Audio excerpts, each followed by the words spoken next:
I just wanted to give a really brief personal perspective on this. You know, I'm looking around the room and I'm the second grayest hair in the building. Sorry, Dr. McWhorter. And, you know, I grew up in an era where I was taught to have absolute confidence that everything I was doing in my both job as a physician and as a job as a researcher was good for the population, was founded in good principles, and that I didn't need to worry about how I conducted myself as long as I stood within normal norms of behavior.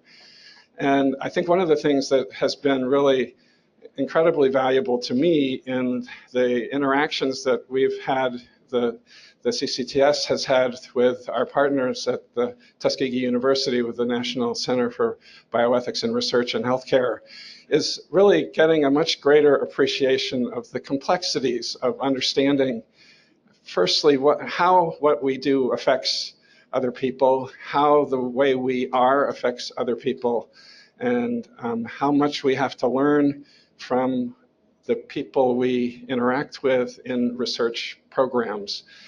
So I hope this is a sort of foundational idea for what we're going to talk about today. I don't want to spend much time really explaining the process. I know Dr. Shodeke will be giving some background of how this process has worked. We hope this will be a very interactive session. There will be times when you're actually asked to participate, but don't feel like you have to wait for that. We have several people who are joining us virtually over the web, and because of that, if you have a question, several of us will have microphones like this that we'd like to hand you so that the people off-site will be able to hear what you're saying. If we don't get to you in time, I hope the speaker will paraphrase your question so that the people off-site will be able to participate effectively. So, ready to kick us off, our first session will be led by Professor Stephen Shodeke from Tuskegee University. He's a professor of allied health and a major co-director of the Center for Bioethics. Thank you very much.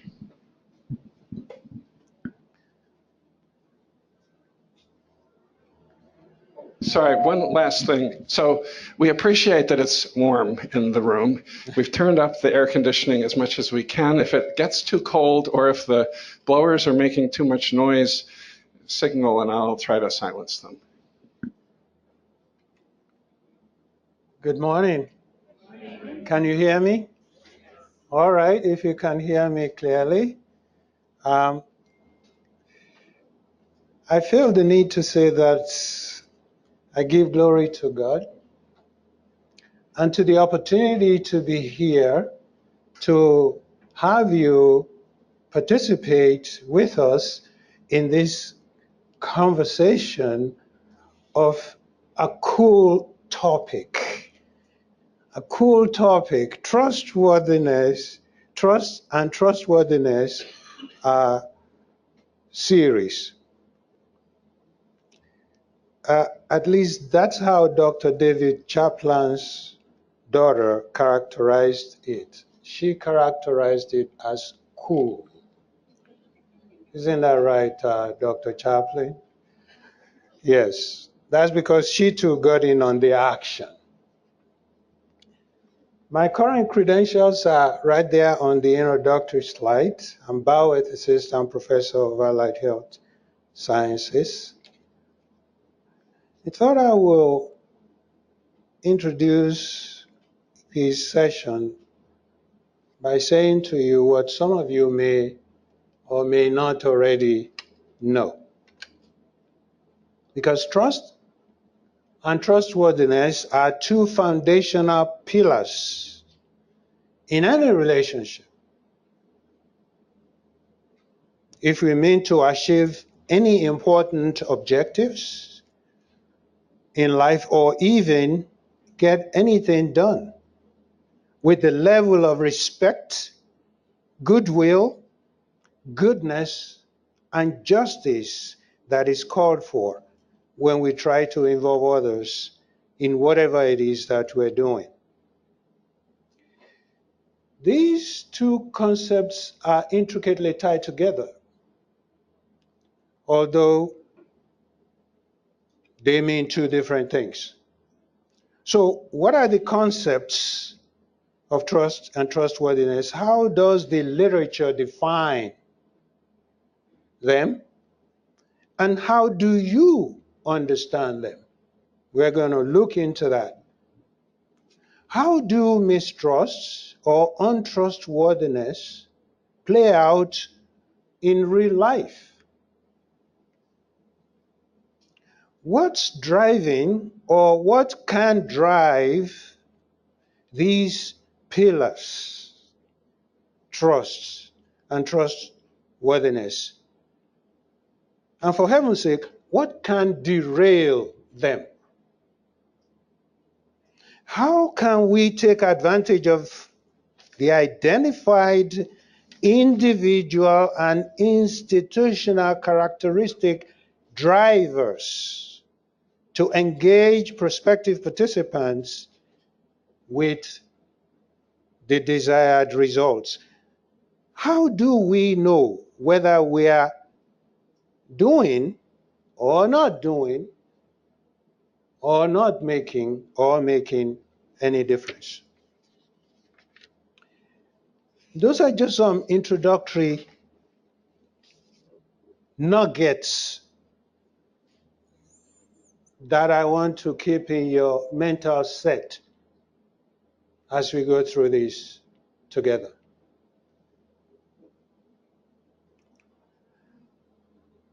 I feel humbled to introduce to you those that have been and continue to be the wind under my wings, otherwise known as Planning Committee. Dr. David Chaplin, you heard from before. Dr. Clayton Yates, I understand, will be here. Dr. Mariko Nakano. Dr. Nakano, where are you? She's over there. Dr. Becky Remy, where are you? She's there, over there. Ms. Chiquita Lee is program manager from Tuskegee University, and yours truly. I thought that you might also want to know both the purpose and objectives for this series on trust and trustworthiness.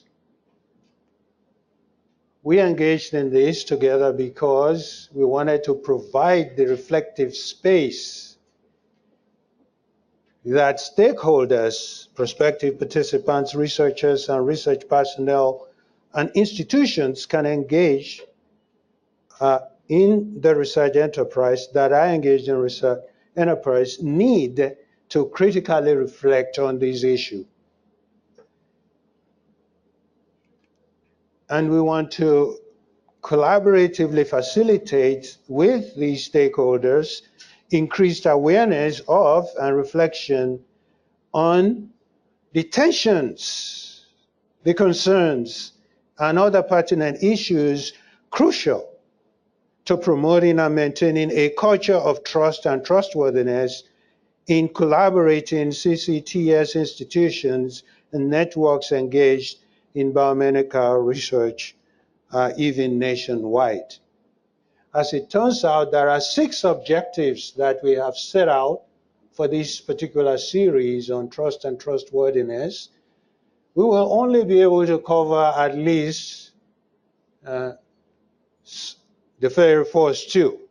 We are believing that the next 4 will constitute another 2 series, given also what your intuition and insights are as we get through this together.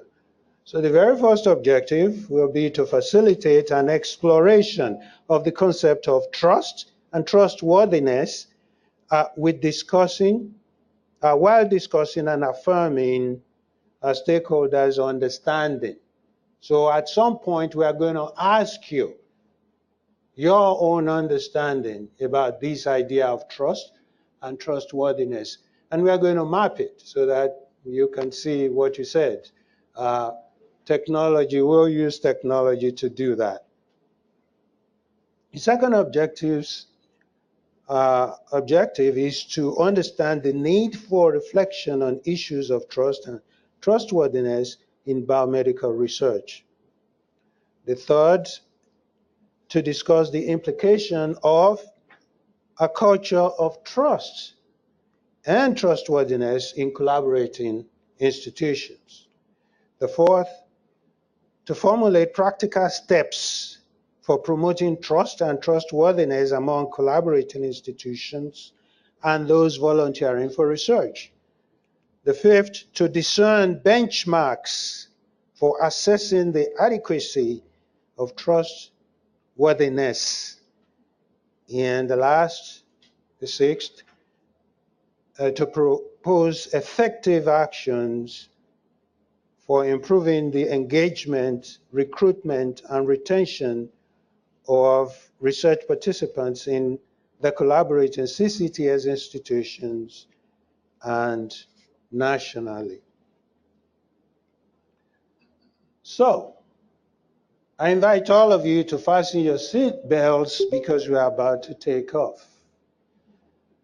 And in case we encounter any turbulence, an oxygen mask will drop in front of you. You will need to use that on yourself before you try to help anybody else beside you. So this is your captain speaking. Fasten your seatbelt and prepare for takeoff. This is how the day is going to go. You have a rendition in front of you regarding that. So, in this very first session then, I want to get us to examine, if you will, the concept of trust, to examine the concept of trustworthiness, and then we will request your participation of your understanding about trust and trustworthiness and document our efforts in a collage. I am not a philosopher king, but I did do some field study on the subject. So I just want to spend some time to share with you what I found out, and to indeed give you some sense of what you may be thinking about as you demonstrate to us your understanding of the subject from your own perspective. A number of workers listed: Mayer 1995, Rousseau 1998, and Karasiodu 2017, conjectured that trust is a relationship commenced or developed between two individual moral agents that we shall refer to as trustor and trustee. That it requires the trustee to be willing to be vulnerable, and that there may be two forms of trust. It could be personal between two individuals, or it could be institutional between individuals and institutions. There are some common characteristics of trust or moral component and underpinning of trust, as highlighted by Houghton in 1994 and Wright 2010. They state, trustor's assumption of a participant stance out of necessity rather than choice may increase vulnerability. So tied into the idea of trusting someone is the willingness to be vulnerable. Trustees then attitude of goodwill or such expectation towards the trustor may be present, but not necessarily so in a trust relationship. Jones conjectured in 1996 that the idea of reliance gets into this as well. Reliance is an act of dependence based on the likely prediction of others' behavior, not necessarily entailing goodwill, Jones said. Voluntariness in trust giving is sometimes necessary, but is not done upon demand. In other words, when you give trust, you give it voluntarily. No one can actually demand it from you. Kingory in 2015 said. So, when trust is honored, it leads to feelings of gratitude. But when it's disapproved,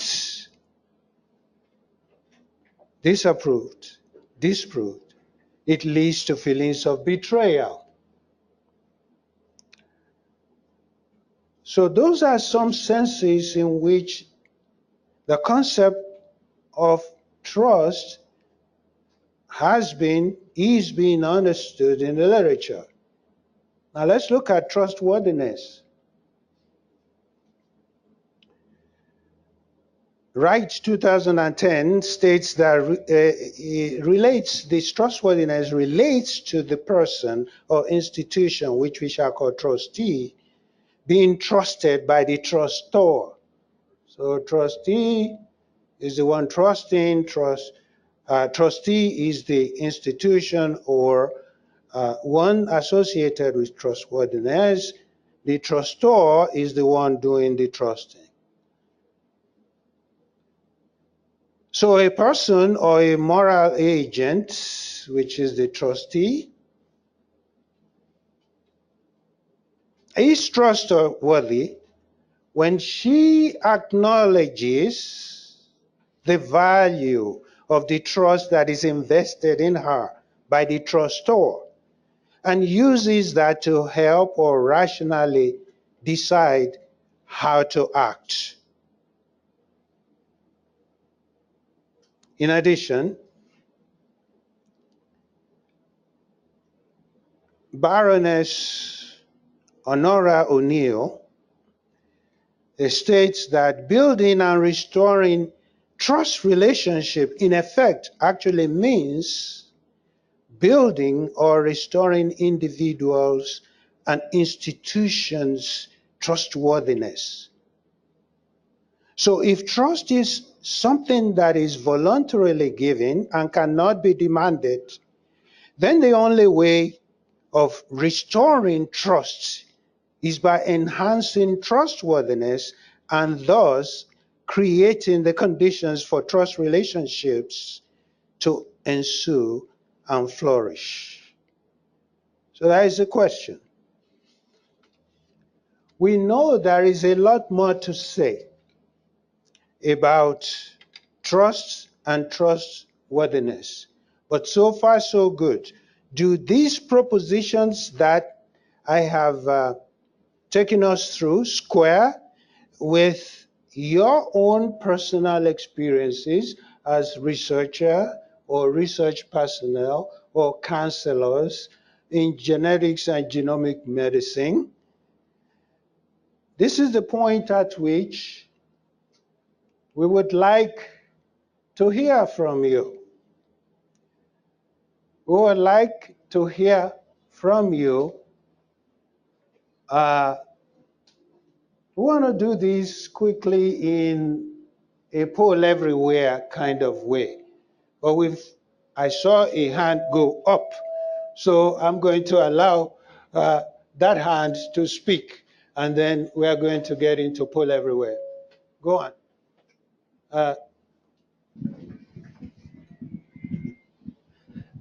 I would simply like to make the observation that I would argue that the relationship between the trustee and trustor is a bilateral one. It goes both directions.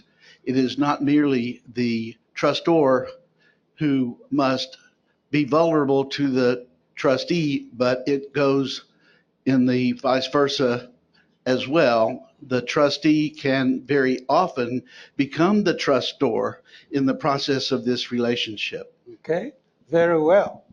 So you can see how complicated this relationship is and can be. Okay, so at some point in every research process, if I understand you correctly, this can actually switch. And so we should not be sensitive to one and be insensitive to the other. We should be sensitive to both, right? That's what I got out of your comment. Okay, let's do this. Let's do this poll everywhere because we want you to get on record as saying what your own understanding is about trust and trustworthiness. He's going to try and get us into it here because the question is, what words come to mind when you think about trust and trustworthiness? That's the question. All right? Okay, so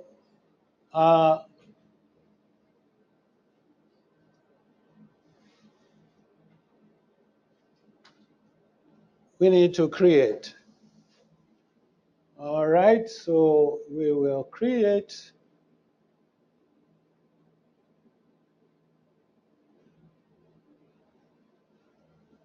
And we will say we want open-ended, and I already told you the question, but I'll type it again.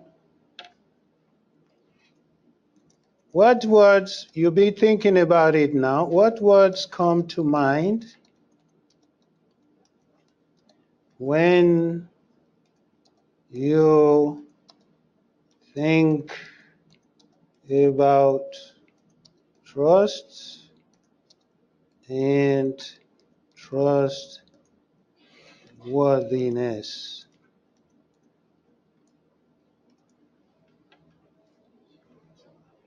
Huh?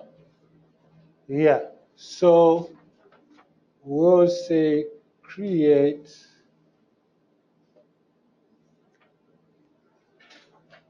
and so I want you to pretend as if you are going to text. So everybody get on their cell phones. Some people have already done this before, right? Okay. The number to text something to is 22333.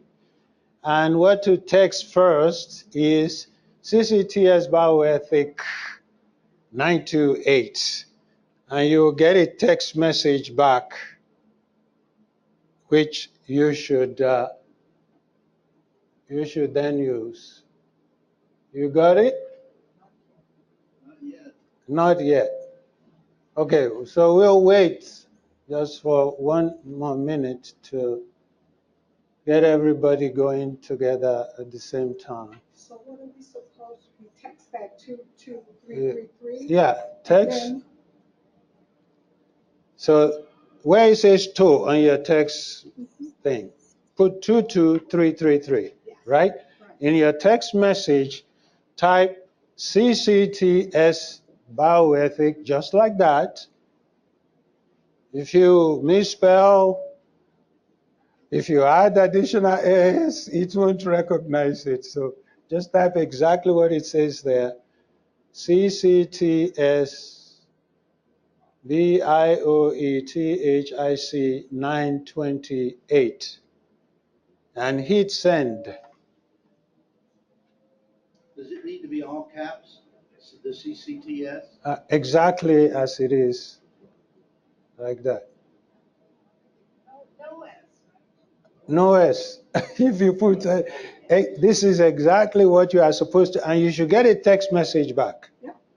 Right? Yes. Okay? Something that says, okay, you are now logged into CCTS, blah, blah, blah. When you leave, when you finish, type leave, Leave, all right? So here's now where you tell us what your understanding of trust and trustworthiness is. Let me open up the poll for us. You're supposed to leave once we're in. No. Just hold on. Just hold on a minute. Because we want to create a word cloud here. All right, everybody ready? Not yet. Not yet. No. You just hang on with the message that you have received, and you get ready to type in what your understanding of trust and trustworthiness is in that message box. Okay? Everybody with me? You all with me? Can we move ahead now? Okay. Do you have an S? All right. All right. So, no responses yet. So type what you need to type. All right, that's somebody's entry right there. Okay, so we got a couple more.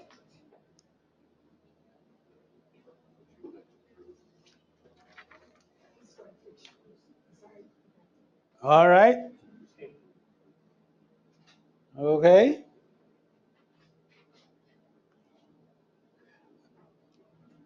All right.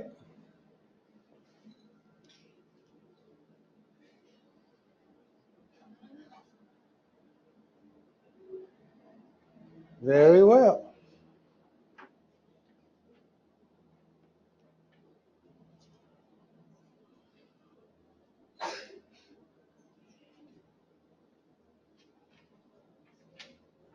Okay. Oh, hopefully we got everybody in. Did we get everybody in? Can someone take a picture of that? So that we serve as a record and a reminder, because when we go through the next few series, I'm going to be calling your attention to what you put in there. So you'll be able to see how in the world can we help ourselves to get a sense and come around so that we can have a culture that is better than we know it, at least so far as trust and trustworthiness is concerned. Anybody still having trouble? No, but we're having a lot of fun. We're having a lot of fun. Yeah, that's what I thought. I thought this would be fun, it would be great to see what everybody's thinking, All right. So let's have an interpretation of these collage word clouds regarding trust and trustworthiness that we have done. What you have helped us to understand is the fact that so far as trust and trustworthiness is concerned, honesty carries the day because it's the one that is much bolder. Not that the other ones are not important. So it requires being honest to be a moral agent that you can count on as a trustor. Because the trustees is depending on you also, as we had a gentleman yesterday. Look, this thing can go both ways, right? And then the trustee also had to be honest, And right next to honesty, would you believe is transparency. Hey, if we can put our cards on the table, and not hide anything from each other or one another, we'll be good. That's what we, as you were saying here. Yeah? How can we do more of that? I mean, how can we be honest and transparent? And I think the next one is respect. See? How can we respect? How can the trustor respect the trustee, and the trustee can respect the trustor in this collaborative endeavor, which is by no means easy. Look, you are asking people to donate their blood and their data. And they're going, really? You really want me to do that? Why should I? What's in it for me? What's in it for you? Tell me exactly what it is that you are going to be doing. What risks are involved? What harm may be caused? And these are legitimate questions, right? And whether you are a trustee or a trustor, you really need to get the mental set as to the fact that those are legitimate questions to ask and be prepared to respond to. Yes? Say yes. Okay. I think we are together there, you know. And now, so the less the intensity of the colors and the sizes of the words, not that they are less important, but not as many people thought those were important. So at least we know that faith is even there, openness, ethics, transformation, understanding. Some people were taking pictures of this so we can save it for as a record. Okay. All right. Very well. How do I get out of this? We made it. We made it on time to, at least relatively. I think we made it on time. Where's the mister that's trying to? Okay, there we are. Did you enjoy that little exercise? Yes, it's a way to capture everybody's imagination because it's important, bioethically speaking, to imagine the kind of world that you would like to live in. Because that's the only way you can be able to work towards that life. If you can't imagine it, it won't happen. So I thank you very much for your imagination.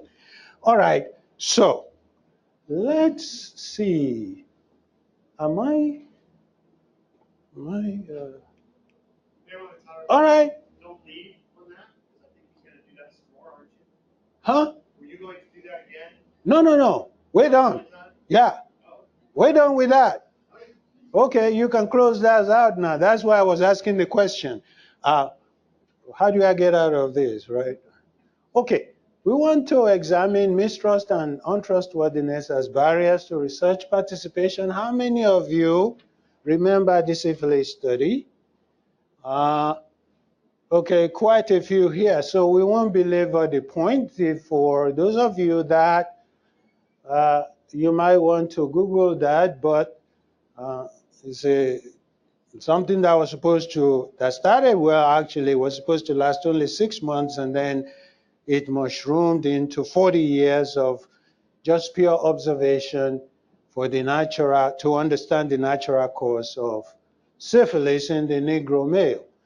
And when you go into the literature, you are going to find things like 600 black men, 399 of them were with syphilis, and 201 without.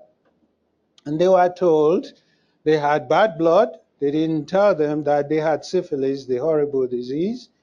And so you can see, if you had bad blood, and we can just take away some of the bad blood, would you feel better or not? Hello? Yeah, because we just took away some of the bad blood, right?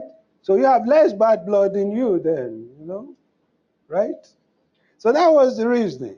Because we told them they had syphilis. Oh my goodness, what is that? Besides, the argument goes, they are too ignorant, poor, unknowledgeable to even understand what that means anyway. So we'll just tell them bad blood. Well, bad blood happens to be a local description of any other thing that could be wrong with you. So if you had a pain in your leg or stomach ache, yeah, it's because you had bad blood. And so when the government doctor showed up, I say, well, you know, we need your blood. You know, the bad blood, we take some of the bad blood away from you, and maybe you can feel better, right? All right. I'm laughing, but it's really not a funny idea because these 600 black men, this is a deceptive number. Remember we said in the Negro male, we didn't even talk about the women and the children. Syphilis is not a disease that you get from the toilet seat. It's a sexually transmitted disease that's passed through sexual intercourse, and I bet you women were infected and children were infected in utero as well. So that number is a deceptive number. So we don't even know how many were infected. But you know, it went on for 40 years. And then, I think I mistakenly, so that picture there was taken in one of the roundups, if you will, and you can see what's going on there. Well, the study was halted in 1972, but it would take another 25 years for an apology to come. 25 years, just to be able to say 3 words. What are those 3 words? I am sorry. I am sorry. But the apology did come because President William Jefferson Clinton did the apology from the White House. And when he did it, there were still some surviving participants of this study. Where is that coming from? The spokesperson for the survivors of the syphilis study, Mr. Herman Shaw, appeared in the White House with a few others that were left.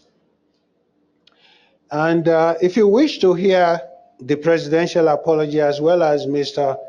Shaw's speech, you need to go to the website for the National Center for Bioethics and Research and Healthcare, and you will listen to them there. But there's an excerpt. There's an excerpt from Mr. Shaw. It's a very profound thing. He said, the damage done by the syphilis, Tuskegee syphilis study is much deeper than the wounds any of us may have suffered. So the man knew that they suffered wound, but he's was cautioning us that that wound is even much, much deeper. So it looks past straight all the people that participated in this study and looked at you and me for the sake of humanity. You see, that wound goes far deeper than you can even imagine. For some people, that wound is still fresh.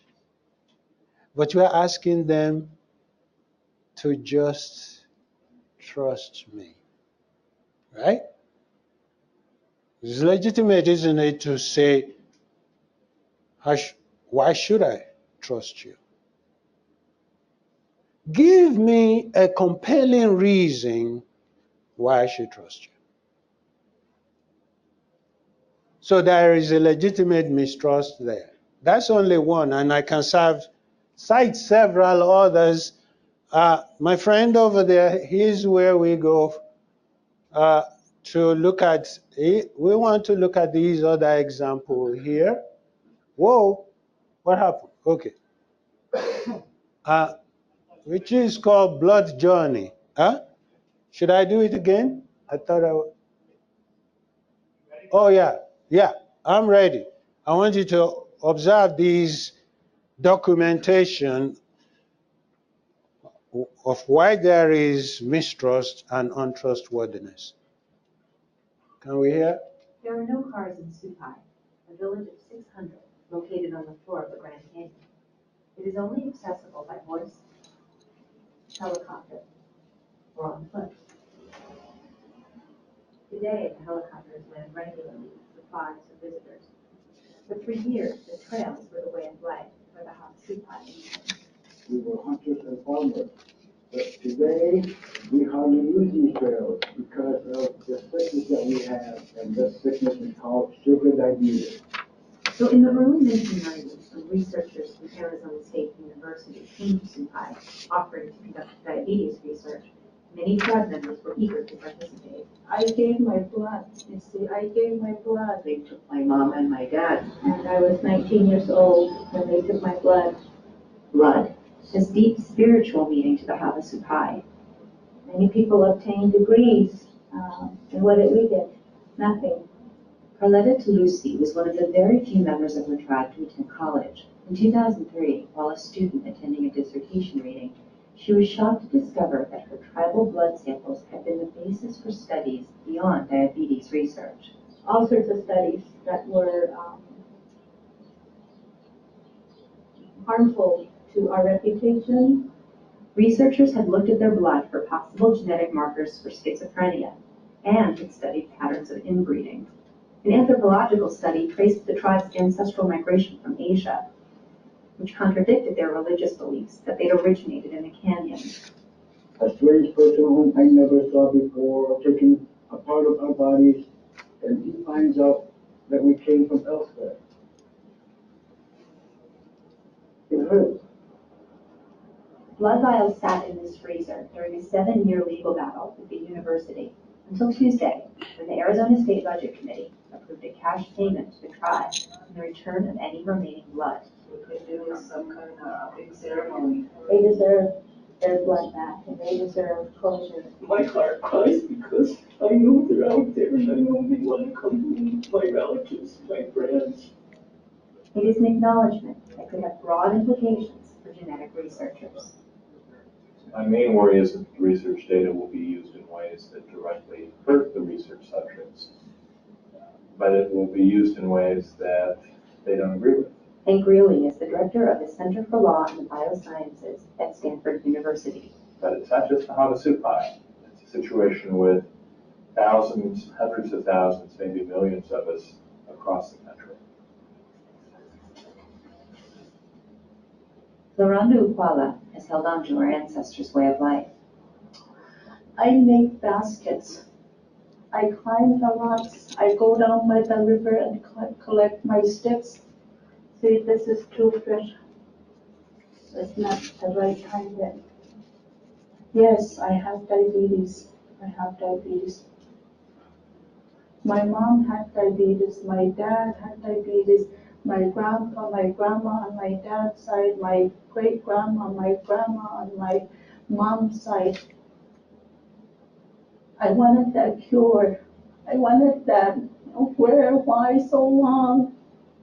While it is clear that some tribe members signed a consent form for a study of, quote, behavioral and medical disorders, they say they never understood that their blood would be used to study anything but diabetes. I understand the scientist's perspective on this, and I share it to some extent.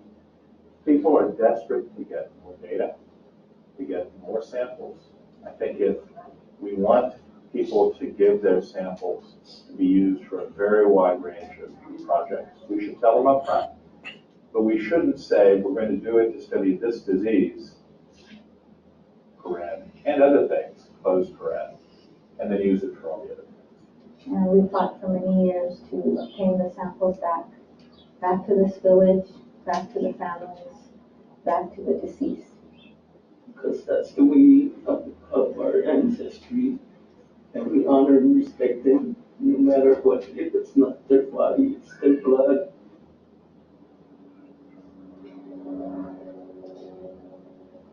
"20 years after they first gave blood, members of the Havasupai tribe have traveled 300 miles to retrieve it. The university is paying them $700,000 and returning their blood.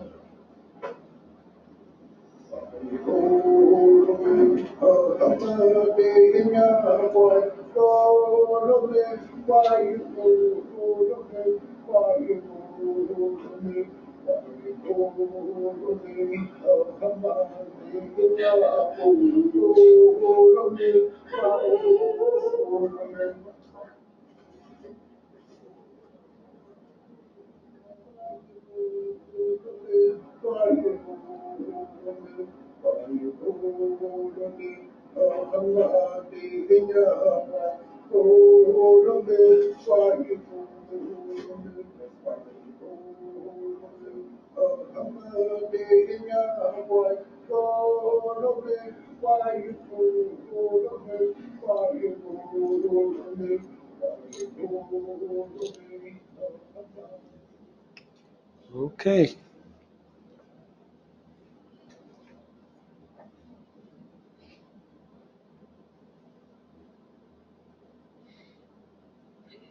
All right, we did go through this.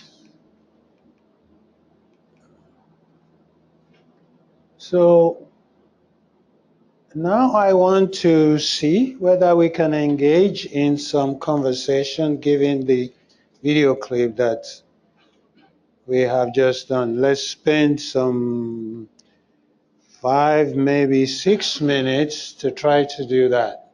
First question. What is particularly troubling to you about this case?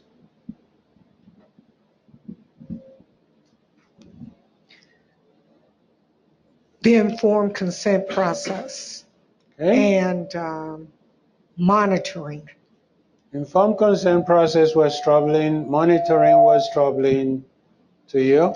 What else?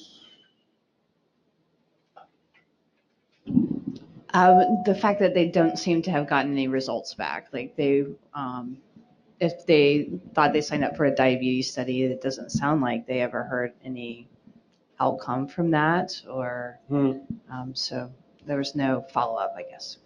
Okay. The lack of follow-up. Anybody else? You need to speak up now. Yeah. There are two hands up there. I would say what struck me is the lack of compassion on the side of the researchers for the community. All right. So did compassion make it into our collage of words? That's another word that should have been there, right? Say yes. Okay. All right. Yeah, we can keep going now. On the bottom. Hello? All right. I can use the pulpit voice. All if I need right. to. Use There the you pulpit go. voice. There So I is was the struck how village earlier you prayer. had talked about necessity or choice. Yes. And then the other thing, as you had said, is informed consent really informed? And what does that even mean? Yeah. Okay. Very good, because in the next slide also that I'm going to show you, there were some discussions about that in the literature already. What is informed consent when you are in a vulnerable position?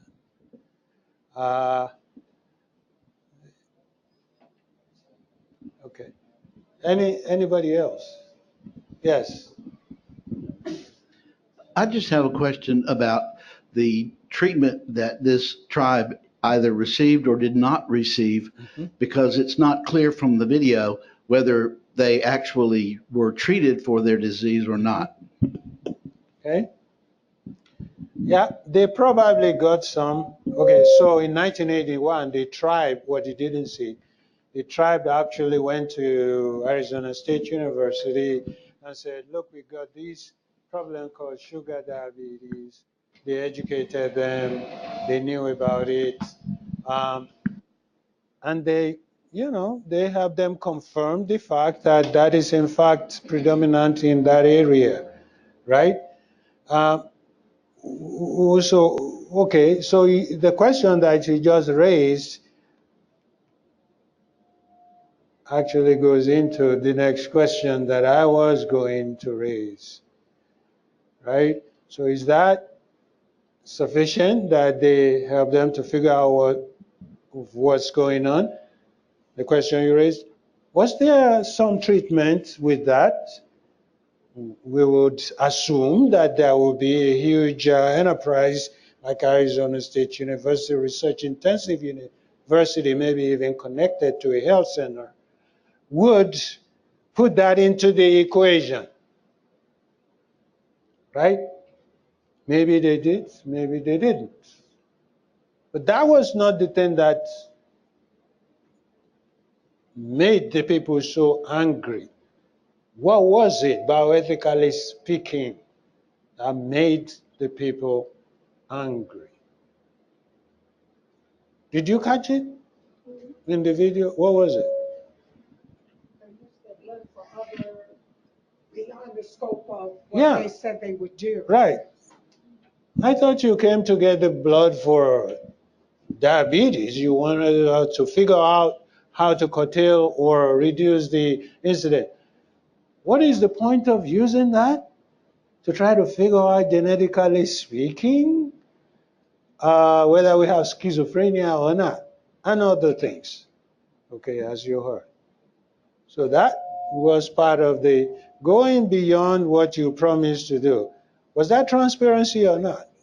Hello? Okay, so in our word collage, remember those words: honesty, transparency, respect, right?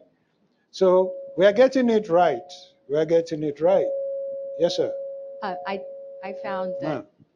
what seemed to really make them very angry was the use of their blood to look at their genetic migration history to undermine their creation story. And that seemed to really get them quite upset. That's right.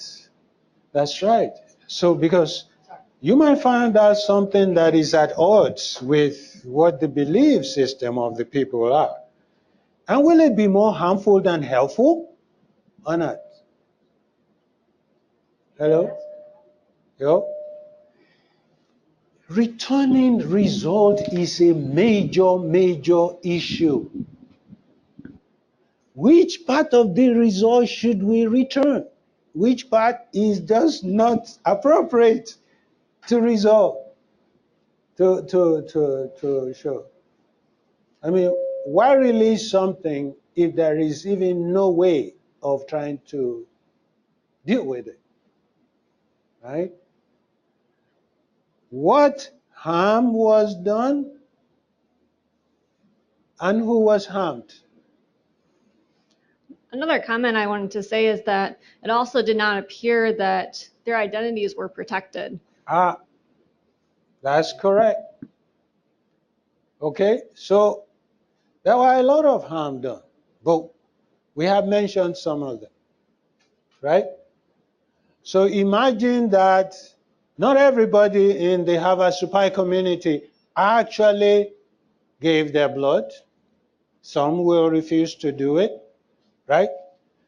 But you see, if one or two or enough of them gave it, whatever comes out of it, for good or for ill, does what? Affects the rest of the community, right?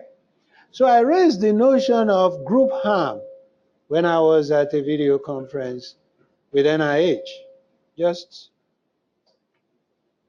the other day.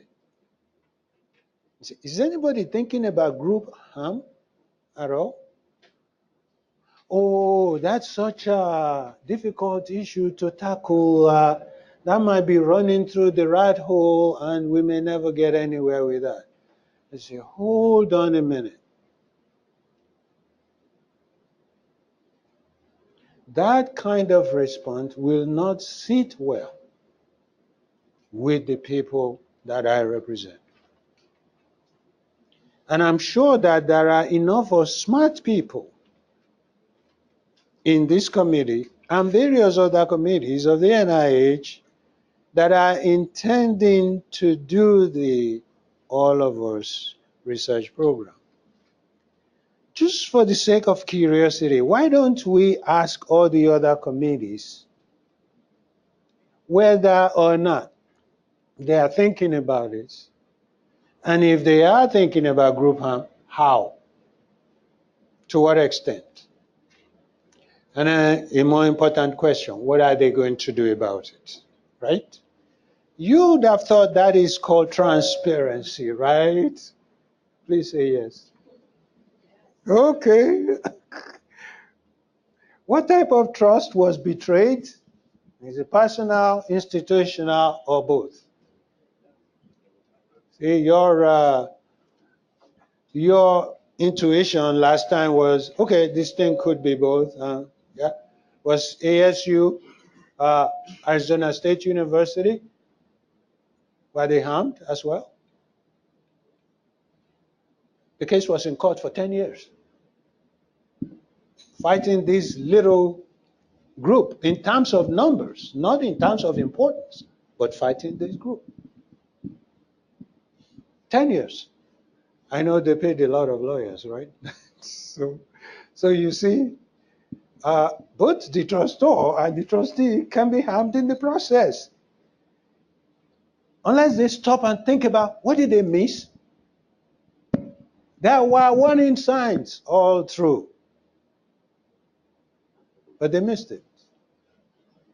Until moral courage drew one of the Hafasupai to speak up and refuse to shut up. See? So you might have or can imagine what kind of can the behaviors of the researchers be justified?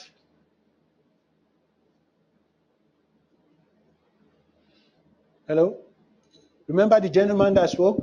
Said, I can understand, the reasoning of the researchers. Yeah.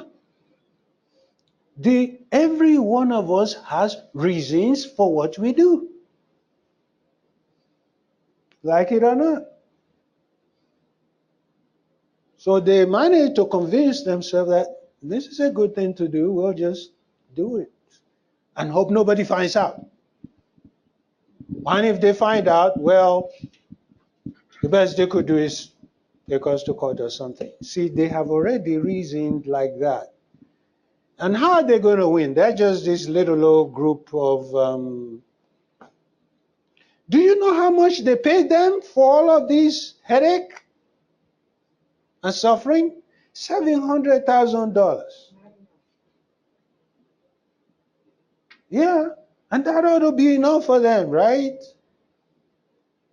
Okay, so you can see there is a need for this issue of trust and trustworthiness. And I'm about to wrap up because, yes, they did put informed consent, right? But signing the informed consent, was that sufficient justification for the removal, storage, and use of blood specimen obtained from them? No.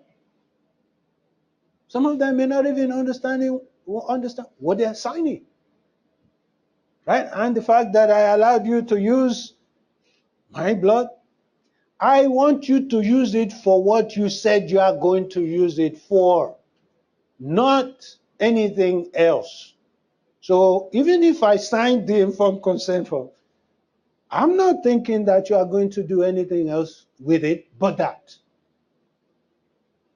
You got it? So just signing the informed consent, in essence, what we are saying, there are so many regulations out there, federal or in informed consent form and process seem to be the main thing, right?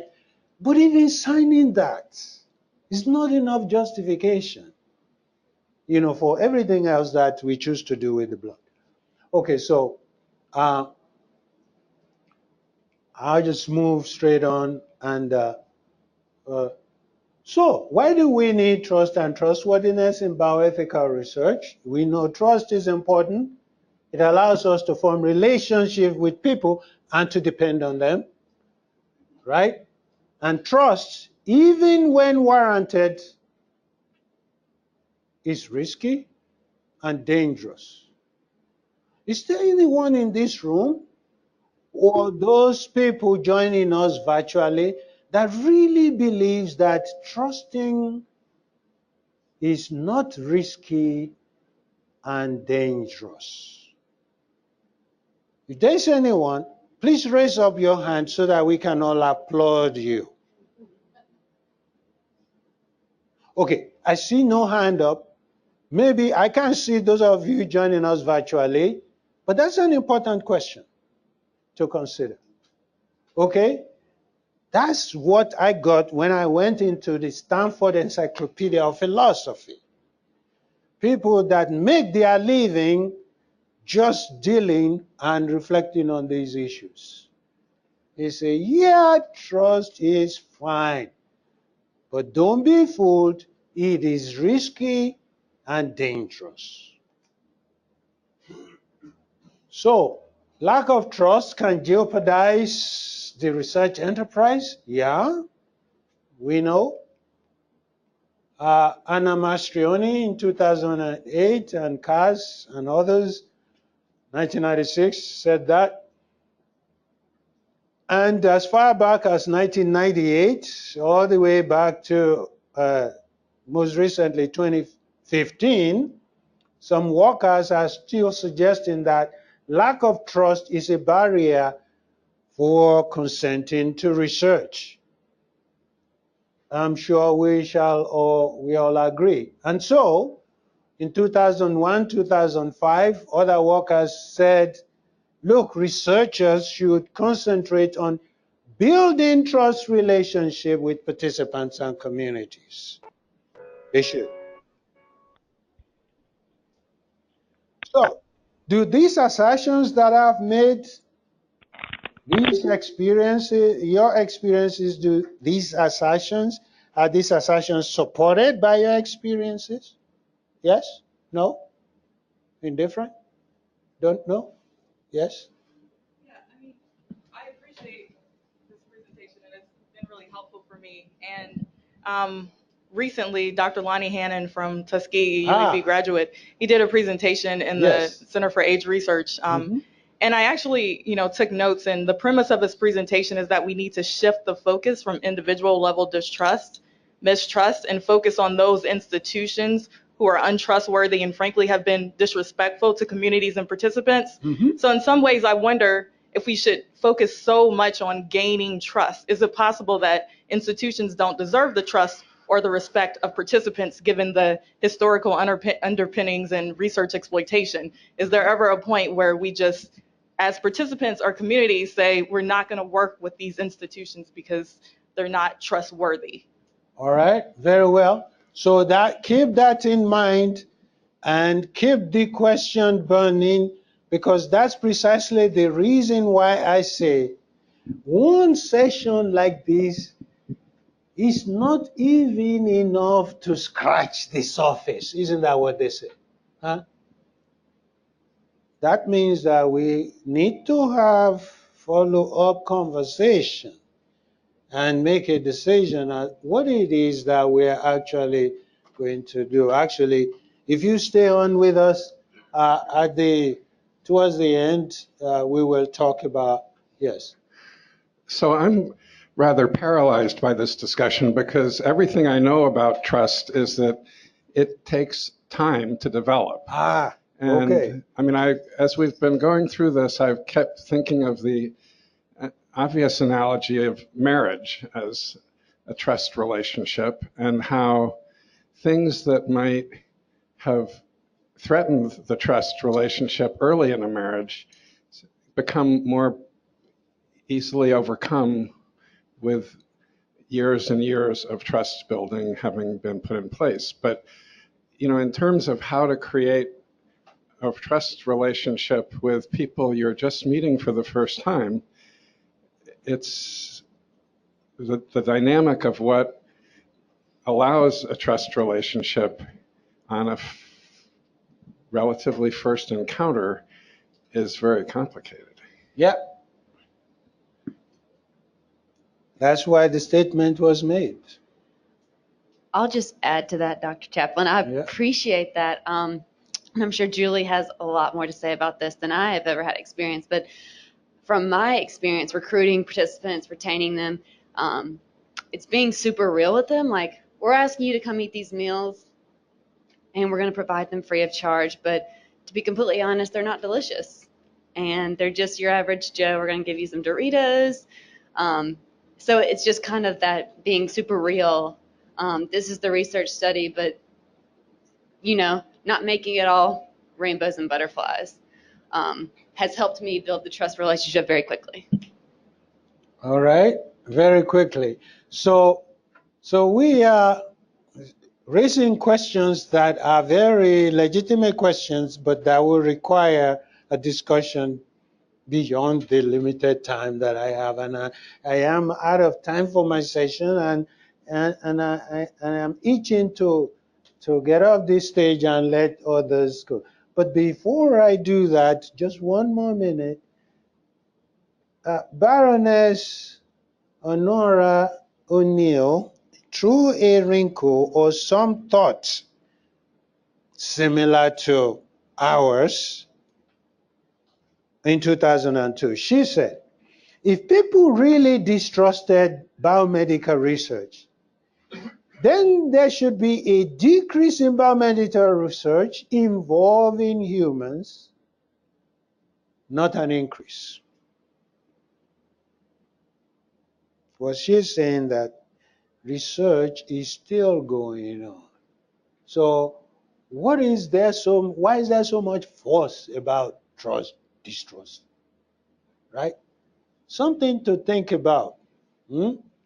Except that if you want to do research with a difference, you say research with a difference, you want diverse population. You want to include them. Then you cannot not double negative, not triple negative. You cannot decide not to address the issue of trust and trustworthiness. Is trust as important as we are led to believe? Hello? Is it? Even more so. Can there be 100% trust, or can there be ambivalent trust? Should I trust you totally? Or can I say, yes, but? All right, you're thinking, and it's good to be thinking. I am going to say that concludes my part of this saying for now. In this session of the forum, we will discuss current experiences with barriers to participation and taking the AGHI as an example. And I'm Mariko Nakano. I'm the co-chair of the Bioethics Working Group of the AGHI. And my name is on the top of the list, but just because I speak the first. And this AGHI is the Alabama Genomic Health Initiative, is a statewide genotyping / genome sequencing study, which just started last year. It is funded by the state of Alabama, and it is a joint program, joint project between UAB and Hudson Alpha Institute for Biotechnology in Huntsville. And PIs are Dr. Bruce Cove, sitting in the back of the room, Dr. Bruce Cove and Dr. Matthew Might at UAB, and Dr. Greg Farsh at Hudson Alpha. And today we're going to discuss and we can see this Alabama Genomic Health Initiative and our bioethics activities and the recruitment effort as an effort to promote or develop trustworthiness in researchers and clinicians, and to gain or regain trust in potential participants from the diverse population in Alabama. And interestingly, the Bioethics Working Group set the 4 core values for our project, for our activities, which are honesty and transparency and respect and confidentiality and justice. And we're happy that the 3 words appeared in the collage we just showed in the first session. And Julie will discuss the recruitment effort, and we have Angela Williams, the patient navigator, and the whole project administrative things are handled by Rennie Moss, and I think we have a great discussion in today's discussion. So this is part of the screenshot from the AGHI website, this part. which explains this project. Enrollment is currently done in Birmingham, Kirkland Clinic and Medical Towers, right? And but the enrollment sites is going to expand to Huntsville, Selma, Montgomery, and possibly to Cooper Green, Tuscaloosa this year, and more in the future. So the research team plans to recruit 2,000 participants per year with the goal of enrolling 10,000 participants over a total of 5 years. And this is the basic structure of the AGHI. We recruit two groups of people, two cohorts, one being healthy individuals, healthy volunteers, and the other being affected individuals. The healthy individuals mean people who are either healthy or are obtaining care for various types of health problems with no specific target for this study.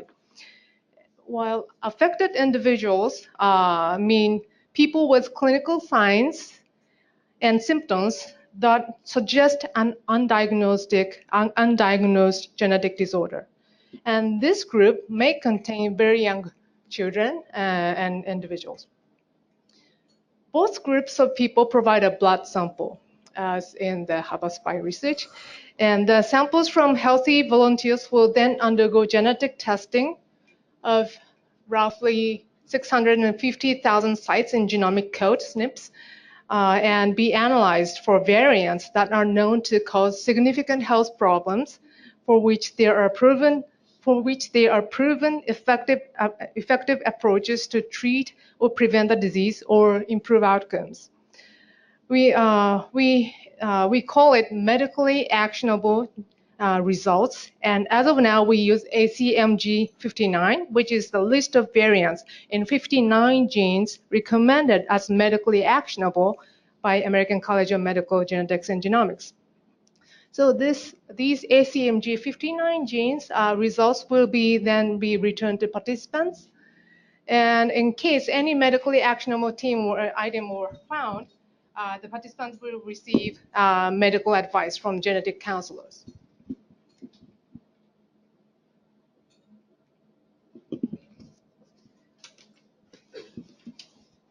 On the other hand, the affected group undergo whole genome sequencing to identify a genetic variant that explains their condition. So diagnostic results will be returned to the participants and genetic counseling will follow. So, but this is not the end of the story. So in addition to this genotyping and genetic sequencing, all participants will be requested to allow storage of biospecimens, to answer a short medical questionnaire, and to permit medical record data to be stored in the study databases such as I2B2 and Encore. Genomic data obtained by genotyping or sequencing will also be stored in the database called Encore.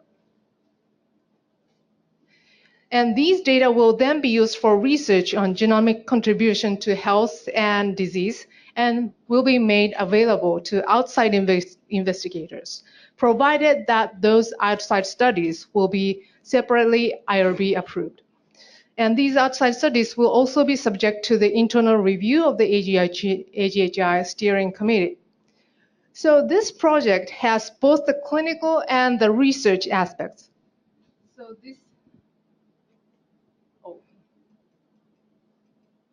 So this upper portion has clinical importance for participants, whereas this lower part is purely about research that will hopefully advance knowledge and benefit future patients.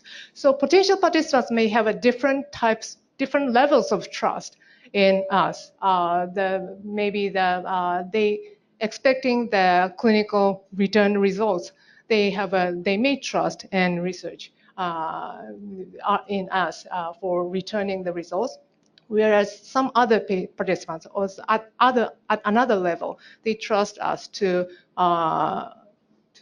by providing blood samples and expecting that we will promote research for future generations. So it's a complex study that requires lots of collaboration. So the AGHI team consists of multiple working groups, including patient navigators and recruitment and community engagement working group, communications group, administration and bioethics working group, and biobank and bioinformatics working group, and genomics analysis and education working group. So we update each other on a weekly basis, and we meet, we get together at the working group meetings on a monthly basis. So, and we have started recruitment last year, so we can, at this point, I want to leave the matter to the Julie. Yeah. Okay. Hopefully everyone can hear me okay. Okay, good. I'm wearing a mic, so I'll leave this down. Hopefully that'll stay. So my name is Julie Schock, and like Dr. Chaplin said, I am the co-director of the Recruitment and Retention Shared Facility, and I just have the pleasure of working on the Alabama Genomic Health Initiative. We call it AGHI. You know, we love acronyms in research, so I will refer to AGHI quite a bit. So the first thing I want to do is talk about the team. Dr. Bruce Korf is the PI on this study. He's sitting in the back of the room, as mentioned. Dr. Rennie Moss, excuse me, making you a doctor today, is the project director, and Angela Williams is one of the few study navigators that we have. We're actually a running clinic right now up on the 7th floor, so the rest of the navigators are upstairs actually enrolling today. And I work under the direction and recruitment for Dr. Mona Fuad and Dr. Bill Curry. So just wanted to acknowledge them.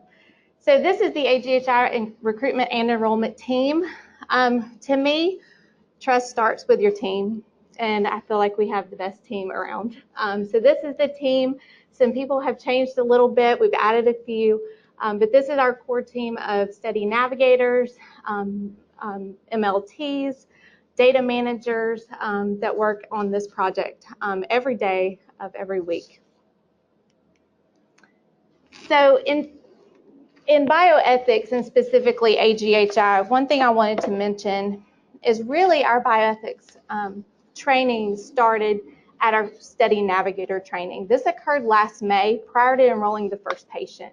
And I felt like this is a very unique perspective and a unique thing that I have never participated before. I had not been trained in bioethics. Of course, I had done my regular trainings on that are required for research, but had not done, had not worked with Dr. Nakano or Dr. Shodake or Dr. May, who is the representative from Hudson Alpha. And so what we did is we got together last May, as well as with some genetic counselors, as well as with some just working the flows of what we thought would happen. And we spent about an hour with Dr. Shodake, and Dr. Nakano, and Dr. May. It was led by them. They actually gave a presentation about their 4 core values. And it's, I guess first things first is it established a relationship between bioethics and recruitment. And we got to know them a little bit in that hour. We got to learn the definitions and the importance of bioethics and why recruiters on the front lines of the study needed to know the whys. If we get questions, and especially with taking DNA and doing a genetic study, why is this important? As well as be educated on some historical information and some responses. So we also went over a detail, line by line, pretty much, of the consent form. Dr. Nakano did that for us, and Dr. Shodake. And we actually marked, as recruiters, when we went along, we had a consent form, and we actually marked what's important. What do we need to make sure we highlight and say every time we enroll a person? When we enroll, for the most part, we either enroll person to person or we enroll in a small kind of group setting, just general consent overview. But we felt like going over that detailed consent to make sure we highlight, recruiters say these words every day, so you learn to memorize them over time. But sometimes you just have an off day. So we actually take those forms with us that highlight this is what we need to make sure we are saying every time we enroll a patient to ensure every participant in this study gets the same exact experience.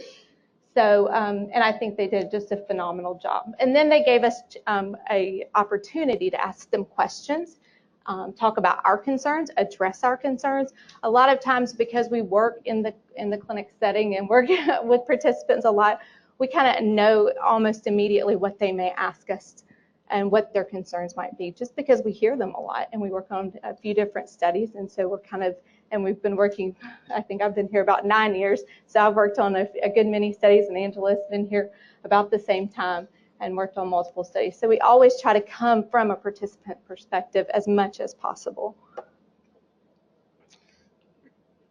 Mrs. Shaw, Yes. Could you define the difference between a study navigator and a recruiter? So a study navigator, a recruiter is someone, and they're kind of a little bit combined in this study, but a recruiter would be someone who is trying to get someone into this study, to me. A study navigator is really going to talk through the process of the potential enrollment of a participant and walk them through, leading them, answering questions, and building that trust relationship with them throughout the study. So not today, not just in this one instant, but I think every participant knows they can call our number, and we will make sure we reach them within usually it's within a couple hours, but within 24 hours they'll get a response back from us. So they may see the recruiter once, but they might interact with the study navigator multiple times. Multiple times. So these are just some bioethics consent highlights as we walk through the consent form. First of all, this is typically it takes us about 30 to 40 minutes to enroll a participant. And we go through, the consent form is about 13 pages long. I always start when I enroll anyone with of course, the overall PI is Dr. Bruce Core, and there's a couple of investigators I want to highlight. There's about 25 investigators, co-investigators on this study. But one working group I really highlight is the Bioethics Core, because I think we need to start there. I think we need to say we thought about this before we even came out here to try to enroll you. So I actually highlight Dr. Nakano, Dr. Shodake, and Dr. Tom May, and that they're from different institutions, UAB, Tuskegee, and Hudson Alpha. I think that's important. And we usually get, wow, that's really interesting. So you thought about this before you actually came onto the floor to recruit. Yes, they thought about this a lot. They've trained us. And so I always start there. Another highlight is AGHI did apply for the Nih Certificate of Confidentiality. And so we go over this with every patient, or every participant. That researchers can legally refuse to disclose information that may identify participants in any federal, state, local, civil, criminal, administrative, legislative, or other proceedings. This is something that wasn't required of AGHI necessarily to do, but the bioethicists felt it was very important for us to do this, or for the study to do this. And so it took a little bit of time, Rennie, I think just a few months to get, but we do have that NIH Certificate of Confidentiality. And like I said, our participants really feel, and it builds more trust. So as we're going through the consent form, we're trying to build trust and trying to answer questions as we go along about them, and educate as well, because a lot of people don't know what an NIH Certificate of Confidentiality may be. Another highlight is the Genetic Information Non-Discrimination Act. We call it GINA, and generally makes it illegal for health insurance companies, group health plans, and most employers to discriminate against participants based on genetic information. When we go over this, we have had a few participants who've decided not to participate. But it's mainly not necessarily about what it covers, it's about what it does not cover, and that is life insurance policies. So those that may be retiring soon, those may be thinking about getting that policy in place. We've had a few refusals, and we do a refusal questionnaire, and sometimes it comes from talking about GINA. But of course, that's their right, and we want them to make sure they tell us those things, so then we can learn. We can take that back to the bioethics group and say, hey, we had a few refusals. It was on this. We think you need to know. Another thing we do address, it's not on this slide, but I kind of wrote it down after Dr. Shodake was presenting, and that is on group harm and stereotypes that may come into play. as we learn through this study and the research that will be done with the biorepository data. We do talk about that every time we enroll a participant, as well as to me, the consent form highlights the biorepository almost twice, calls it a little bit different things, but we talk about that as well. And I think that redundancy, understanding, making sure you understand what you're signing up for, is really key to this study and it's the success that it's had. Yes. What, in terms of the informed consent, what is the readability of the informed consent? Dr. Nakano, isn't it? Give it a 7th grade. 7th grade. 7th grade? Mm-hmm. Mm-hmm. And I'd be happy to share the consent form after this. And patient navigator will go through the informed consent, not just give them and ask them to sign on it, but they go over the informed consent. Yes, yes.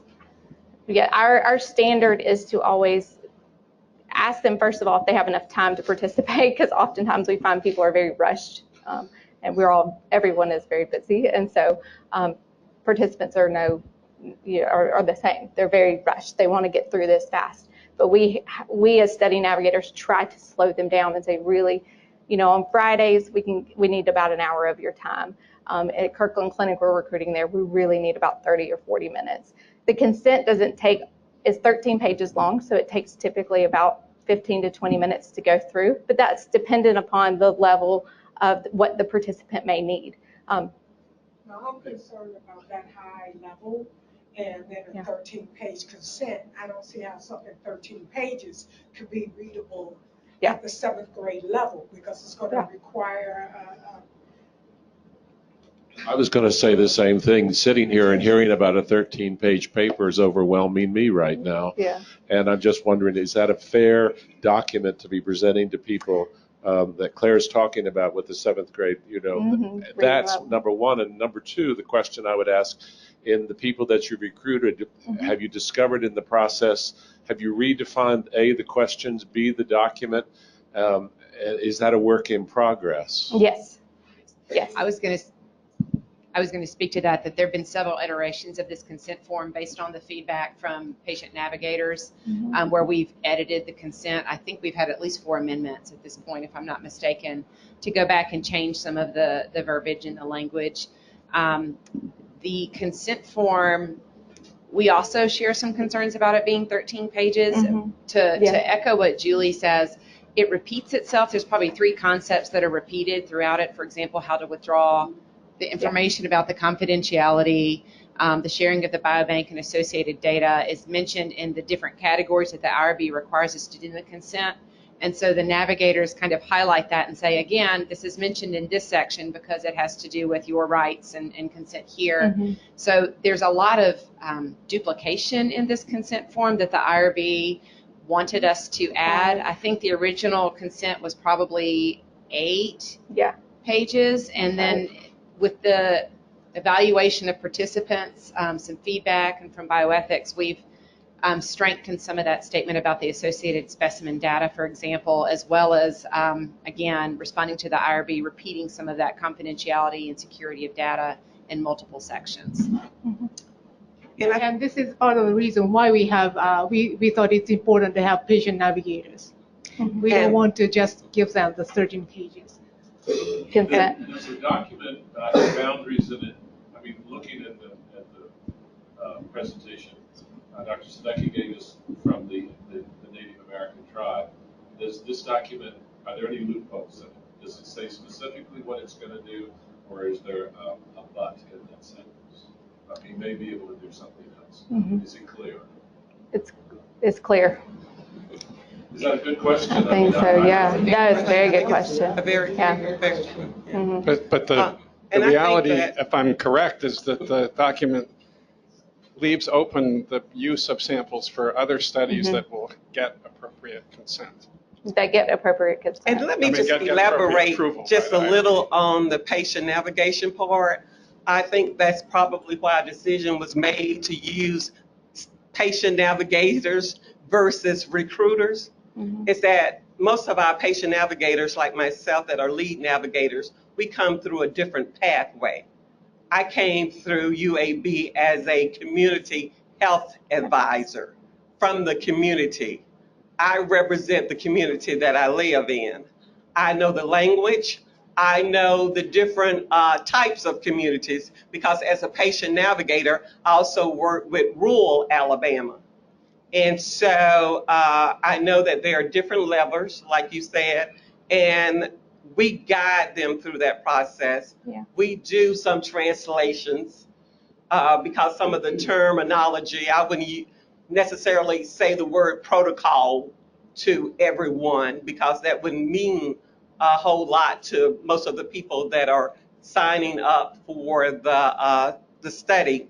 And we also do some facilitation and moderation. And from that experience, I know when to probe that although you're not, I don't take it as a good thing that you're not asking questions.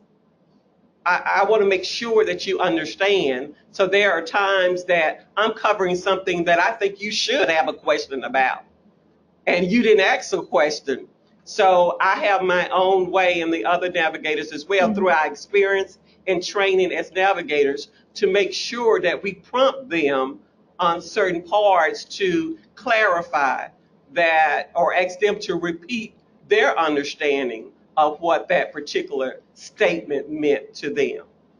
So I think our training experience as navigators is the added value versus having someone that's just selling a project. Yeah. I think that makes a big difference. Yeah, I think what you're getting at is that there's a difference in the level of education of a document and the level of understanding. Yeah. Those are two different things. My area is in knowledge translation, and I can tell you we have produced educational materials that have an adequate reading level, but the comprehension or understanding is far greater than what we wanted. Yeah. Just a quick question. Do you account for participants who want to serve as true altruists and only want to participate but do not want results back? Yes, we do. And that's actually a good segue into my next two slides. So a great segue, actually. And one thing that I think that the bioethics team did so well, and that's the power of participant choices. And our participants love this. They absolutely love this because some of them are very apprehensive about the biobank portion of it. This is when you start hearing things like, okay, did you see that documentary last April that Oprah was in, Henrietta Lacks? That's where it comes up. This is the power of choices. We ask the participants to initial. We tell them it's their choice. They can still participate even if they decline biobank. And we actually state the top choice is that you agree for your blood to be stored. Go ahead. I'm just looking at that. It's very vague to me. Disorders or other health-related conditions. I'm surprised the IRB did not make y'all spell out specific disorders and the other health-related conditions because it's too vague. It's broad, and I wouldn't cite it. Yeah. And we have people that, of course, say do not. That say do not. And that would be your choice. That would be your option. And we would, either you cannot participate or you can say, I do not agree, but I do want the 59 genes back. So this would give you the power of choices right here. The next slide is about the results. So we've had, this has been an interesting power of choices for participants. We have three choices. The first one is I would like to know about my results, and I would like to let my physician know my results. The second is I would like to know about, let me know the results, but I don't want my physician to know. And the third one is I don't want to know, I don't want my provider to know, I don't want to hear from you again. And we've had people select no biobank and option C. And we've had people select, and I think this has kind of been the most interesting kind of, I guess, as we aggregate the data together, is what people are choosing. And we have a lot of people that choose option B. And that is, give me my results. I'll make the choice if I want to let my doctor know. So there's a trust issue potentially there that could be seen. And like I said, I think it's 50% choose option B. So in our other engagement side, they'll be talking to participants and to community representatives and to leaders about why is that. So, but I find that very interesting because we thought it would be higher for A when we initially began. And we've enrolled about 1,600 participants into the initiative. Hi, Hey. I'm Mike Caruso, and I'm a retired cardiologist. I'm interested in Section B because I want to point out the fact that I believe that that's driven by the group harm that has occurred in this state particularly, and from the Tuskegee syphilis study specifically. I think that patients throughout the state are still suffering the residual distrust related to that very heinous study. And that's probably why you're having so few sign up for us, the practitioners, to get the information. Of course, there's nothing that prevents them from passing on the information once they recognize what kind of condition and have talked to a genetic counselor. And that's what we find. And Dr.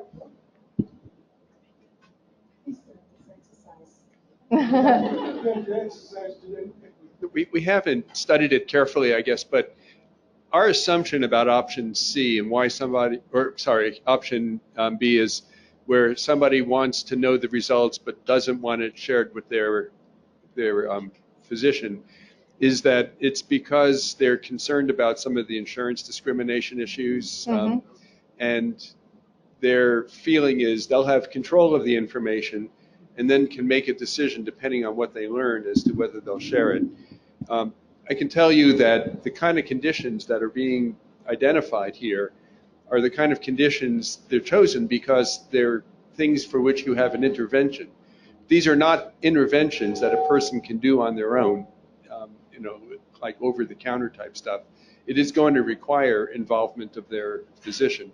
And it would be my guess that once they learn that, for those that do, they are going to involve their physician. They just don't want it to be done before they have a chance to think about it and understand actually what they're dealing with. But we're talking about cancer risk where there are well-defined interventions that exist, risk of cardiovascular disease where there are treatments that could be instituted before onset of disease. So it actually doesn't worry me that much. In retrospect, I don't know that it really matters whether you share negative results with a primary care doctor, and the positive results will almost always wind up being shared after the fact, I think, because a person who wants to know this is not going to want to be left on an island alone without support once they learn what they're at risk for.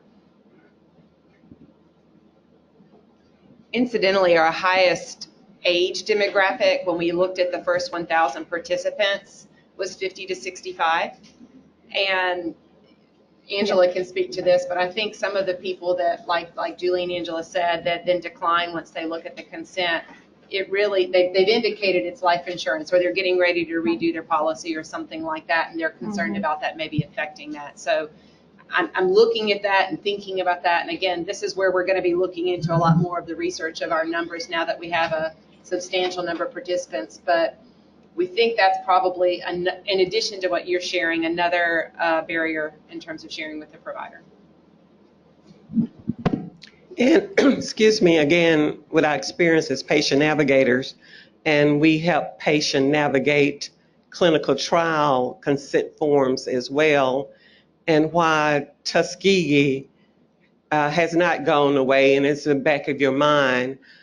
At the same time, they appreciate the patient and the guidance and understanding what their options are because a lot of the people that also or maybe have literacy issues are also some of the same people that are dealing with a lot of chronic diseases.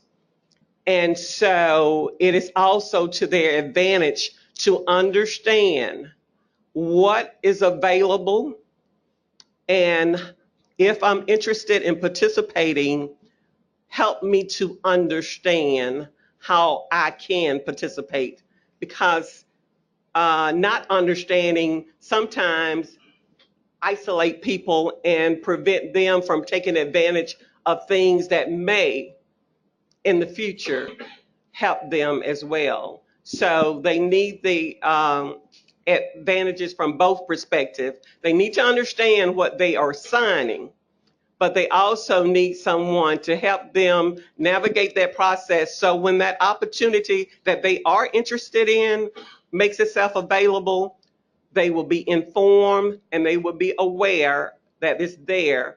And for the most part, we get a pretty good response to their concerns, and we do, according to their feedback, a good job of addressing their concerns. And if it's something that is outside the scope, because we're not medical, and if they have questions that are outside the scope of our expertise, then we refer them to the PIs, and Dr. Korf has provided his contact information for him to also be contacted if they have questions that we can't answer. This is Mike Caruso again, and I still have some heartburn about the information not being directly transmitted to practicing physicians. And the reason I do is because I'm concerned about the physicians getting the information from the patient themselves rather than directly from the study group, and therefore the physicians not having enough information and not having a good enough understanding of the process to be able to help and advise their patients. And I'm sure there's information that they would get directly from the study group were the patient to have chosen A rather than B. And I know that there are an awful lot of physicians in this state who do not understand genetics, much less genomics, and they need some help. And the understanding of whatever kinds of diagnostic information their patients are getting, it would help them to be aware of and not blindsided by the patient bringing that information to them. Yeah, So, and I think Dr. Korf's going to answer. Yeah, so I can add a little bit of background about how information is actually communicated. So if a person is found to actually have one of the genetic variants that would be potentially actionable, they don't just get a letter in the mail that says go contact your doctor. They actually get either a phone or in person, depending on where they are and how they want to handle it, contact from a genetic counselor who talks with them in detail about what was found and then what the options are in terms of further management, and then works with them to help them to communicate this both to their physician and to anybody else, because many of them are going to require specialty referrals based on whatever it is they have. So this is not you get a letter in the mail, go talk to your doctor. There's a very significant amount of active involvement, mostly by our genetic counseling team, to work with the individual and plug them into a care system that can meet their needs going forward. We're also, by the way, building out a CME program for physicians who are on, or well, anybody really, but in particular those on the receiving end of these kinds of results. But there is a lot of support provided, because we agree with you that just something that comes in the mail would not necessarily lead to what's the right next step. In a funny way, actually, if I had it to do over again, I'm not sure I would have said that we'll independently contact your physician. I think the pathway where it goes first to the participant, who is the person with whom we have a relationship, and then we work with them to inform their physician is a better approach, actually, because truthfully, if a physician starts getting things in the mail from people that are participating where they didn't even know they were participating, I think they'll be less clear on what to do with it. Whereas now, if it was a negative result, there's not a lot of action to take anyway. And if it's a positive result, we have a lot of sort of hand-holding that goes on to make sure that people don't feel abandoned, but actually get the kind of care that they'll need. I'm trying hard not to be the thorn in your side. This question, maybe the physician, sir, your name? Okay, maybe he can answer this. In terms of the informed consent, when I went to the ACMG F9 website, understand it was developed by the NIH, and those something I saw, 59, I saw a whole bunch of diseases that I did not recognize. I'm not a physician, but I am a researcher. So I wanted to know who decided what to map and why to map it, and if those diseases disproportionately represent one population versus another population, and if there was anyone at the table that resembled me when they decided to pick the genome sequence to map.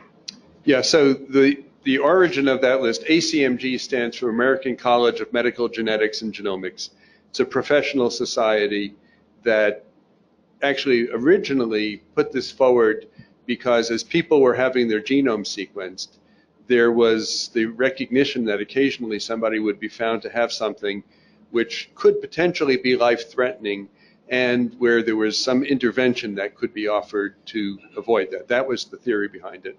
And we adopted it, as others have too, I should say, because it's in the spirit of what we were looking for, namely a genetic finding that a person might not realize they carried, because they don't always either know their family history or sometimes even have a family history that would have clued them in that this was a concern.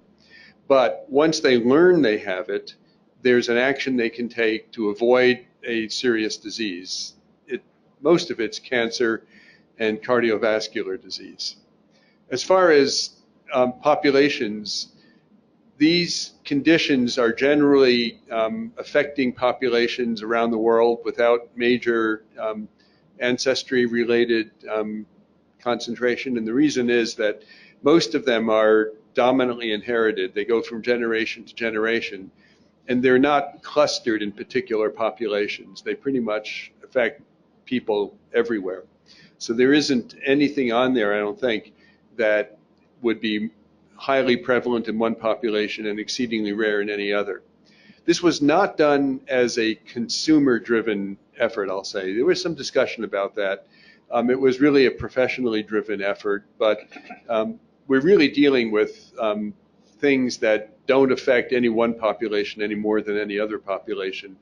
The only thing that isn't totally clear, and it's actually one of the reasons the study is going to be valuable, is we know that these genetic variants occur in every population around the world. What we aren't as clear on is if you have one of these variants, what is the probability you're going to get, let's say, cancer or heart disease?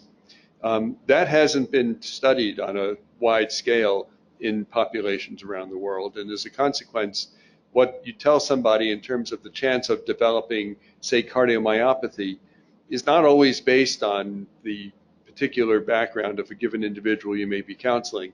But honestly, that's one of the reasons we're doing this study, is that it allows us to engage people of diverse populations, in the state at least, and to work with them and to learn, what is the implication of this particular genetic variant in populations that haven't been very well represented in studies up to this point.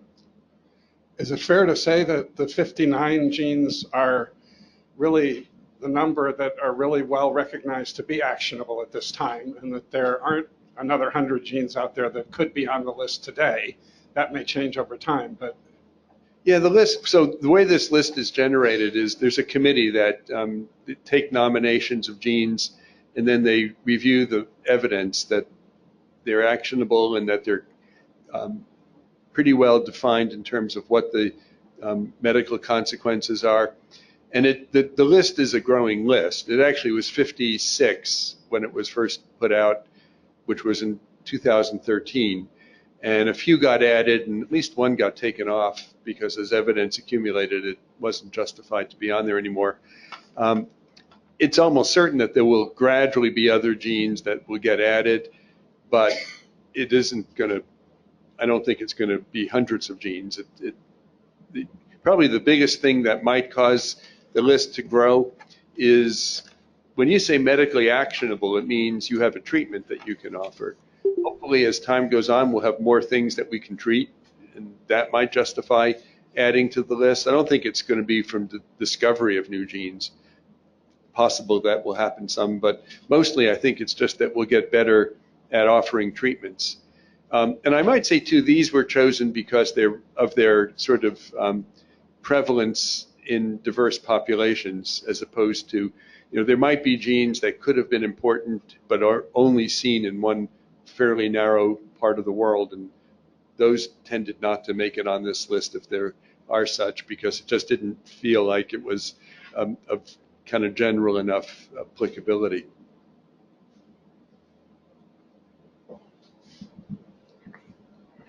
All right, so I'm glad this slide produced a lot of questions and a lot of discussion. It does as well in the participant interaction as well. And all of this helps us as recruiters and study navigators do this even better.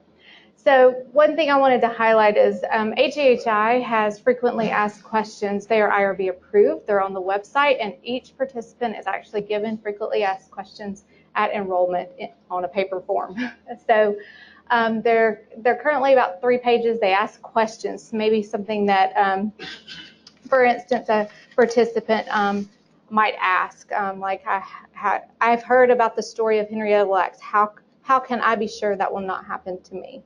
Those kinds of questions. And it reconfirms, or we hope it reconfirms, and our goal is for it to reconfirm transparency. But this is a working document. So as things come up from the recruiters, we have to talk to bioethics. We have to talk to Rennie. We have to talk to the genetic counselors, because sometimes as Angela said, we aren't medically trained. We are study navigators. So in that, we have a learning process too. So things we can't answer, we know how to go to the channels that can answer that question. But it may come up to the point that we need to add it to our frequently asked questions and put it there to where we can refer to what is said by the professionals. Like I said, it's published on aghi.org, and it is given to each participant at enrollment in their study folder along with their consent form, as well as some general terminology about genes, genetic differences, and genome. And then these are some of the bioethical concerns at enrollment that we've heard.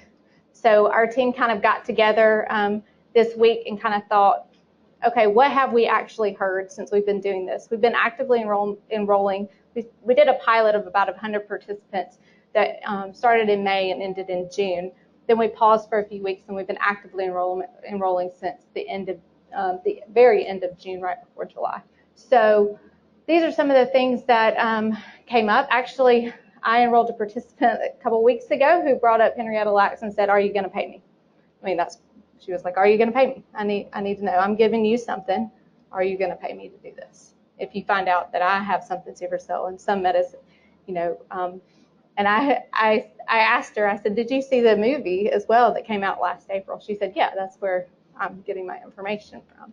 And so we talked about that. I pulled out my frequently asked questions. I said, "Actually, we have this addressed in writing right here. Let's go over it." And so we did. And she, at that point, was fine with moving forward. Her question got answered, and we moved forward. Recontact is something that we came up, I guess, this fall. Another part of this project is community engagement, and so there's key informant interviews, and some of those key informants need to be participants. So we kind of redefined, and what we kind of found out as we started making these initial key informant calls is that some people see University of Alabama at Birmingham come up on their caller ID, and they get very fearful because they think something's positive. And so this was immediately addressed to me, which I immediately addressed it with Rennie and Dr. Nakano and Dr. Shodake. Hey, whoa, something, we got to change something. And so we actually went back, and that was one of the, as we more clearly defined the consent form, that I think that was the amendment that went in, as well as it went on to our frequently asked questions. You may be contacted for another portion of this project. And that is, we want to know about your experience, how we can do this better over time. So, please, we don't want you to be fearful if you see UAB calling. It could be from this other part of this this program or this research study. So, and then biobank access that comes up a good bit. And like I said, at that point, we talk about who may gain access. We talk about the safeguards that are in place with IRB, and then with Dr. Korth ultimately having to sign off on that. And then we also talk about you have a choice. You can participate in an AGHI. You do not have to give us permission to biobank. And so this is kind of as we move forward in fiscal year 18 with recruitment and bioethics working groups, is to continue our dialogue. As things come up, we need to make sure we are continuing to work. So I work with all of the study navigators. We try to meet. We try to talk about how enrollment went today. There's something coming up. We only enroll in Birmingham on Thursday and Friday. Thursday at Kirkland and Friday here at Medical Towers. We do that because we have a lot of interest in this study in the Birmingham area, which is great. I love that as a recruitment director. But I need to ensure that we can take this to other parts of the state. Birmingham is not just my only goal. I have to get this to other parts of the state. Specifically this year is UAB Selma, UAB Montgomery, and UAB Huntsville. So our studying, we've identified 2 study navigators in Selma as well as in Huntsville. We have someone actually on staff there and is training with us now. And then Montgomery should follow up very shortly. And then over the years, as fiscal year 18 comes to a close, we may expand down to the Mobile area, or at least start having initial talks. And then next year, our goals will look different. Currently, I think we have 47. How many counties we have represented, Brittany? 55. So, is that right? Okay. As of yesterday. As of yesterday. Okay. So we're constantly looking at where are we, who are we missing? And then how can we get there? How can we, even if there is no health center in those areas, how can we bring our team there to do this study and talk and work with the leaders in those communities? Because we understand recruitment strategies in Birmingham are totally different than recruitment strategies in Selma, Montgomery, as well as Huntsville. Update the frequently asked questions as needed. And then we need to, as we expand and these study navigators come on board, just making sure we harmonize all of the training efforts with bioethics and our standard operating procedures. So I'll open it up for more questions and discussions. I'm going to sit. Yeah, I just want to say I want to go on record. I think this is a wonderful initiative, but I have a question for Dr. Korth. So Dr. McCaskill pointed out the language that she would not sign off on. And that language has not changed in 15 years. And I'm curious as to the optics of that, because we are describing this this new technology, novel implementation, et cetera, but still we basically say you can either allow your stuff to be used by somebody else, we're not going to tell you who, or not. And so why is that? I mean, why has it not changed at all in the last 15 years? I can't really speak to the history of 15 years. I guess you're referring to the fairly open-ended, and the problem with specifying which conditions you're going to study is we have absolutely no idea what they are. The whole point. But prospectively, you could notify people, or say, I don't want to be notified. I mean, but you could give them that option, because that's the whole point of the Havasupai. I mean, of what happened with that population was, as they said, they used our stuff to look at schizophrenia and migration, et cetera, without being notified that. So that's why I ask, why are we not addressing that? Well, we're addressing it in the sense that the key informant interviews and other community engagement approaches are actually actively seeking feedback from the community in terms of how this is being done. We had to start somewhere, and we started with an approach that was acceptable to the IRB. I guess the question becomes, if you're using totally de-identified data, which is what the research is. So, if somebody someday decides that they want to do a study on diabetes or on kidney stones or something like that, which are the kind of things that these data probably would be most useful for, they're not going to know who participants actually are. They'll just simply know there's a certain number that had kidney stones and a certain number that don't, and they have a particular genetic variant in one group and not the other. That's all they're ever going to know.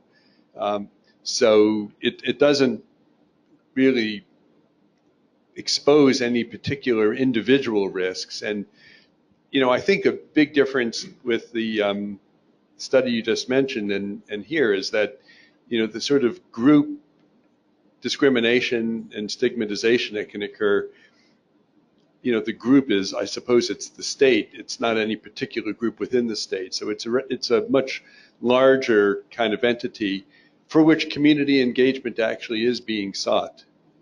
So at this point, I might add, we're a ways away from even having enough data to make it possible to do any of those kinds of studies. But I think Dr. Durr's point is pretty significant in that the transition from this kind of study to one in which there could be back and forth communication with study participants downstream dramatically increases the cost of the study. And that's a national question, whether that needs to be built into part of the process. And I don't know, maybe so it actually, I think you're right that part of its cost, part of its feasibility, but you should also realize that we're part of another study, which is a much magnified version of this called All of Us, which is a national precision medicine initiative that we will begin our enrollment very shortly. And the whole principle of that is a complete transparency in terms of data. Anybody will have access to whatever data they themselves contributed to generating. And there is a very robust sort of back and forth exchange of information with the community in that.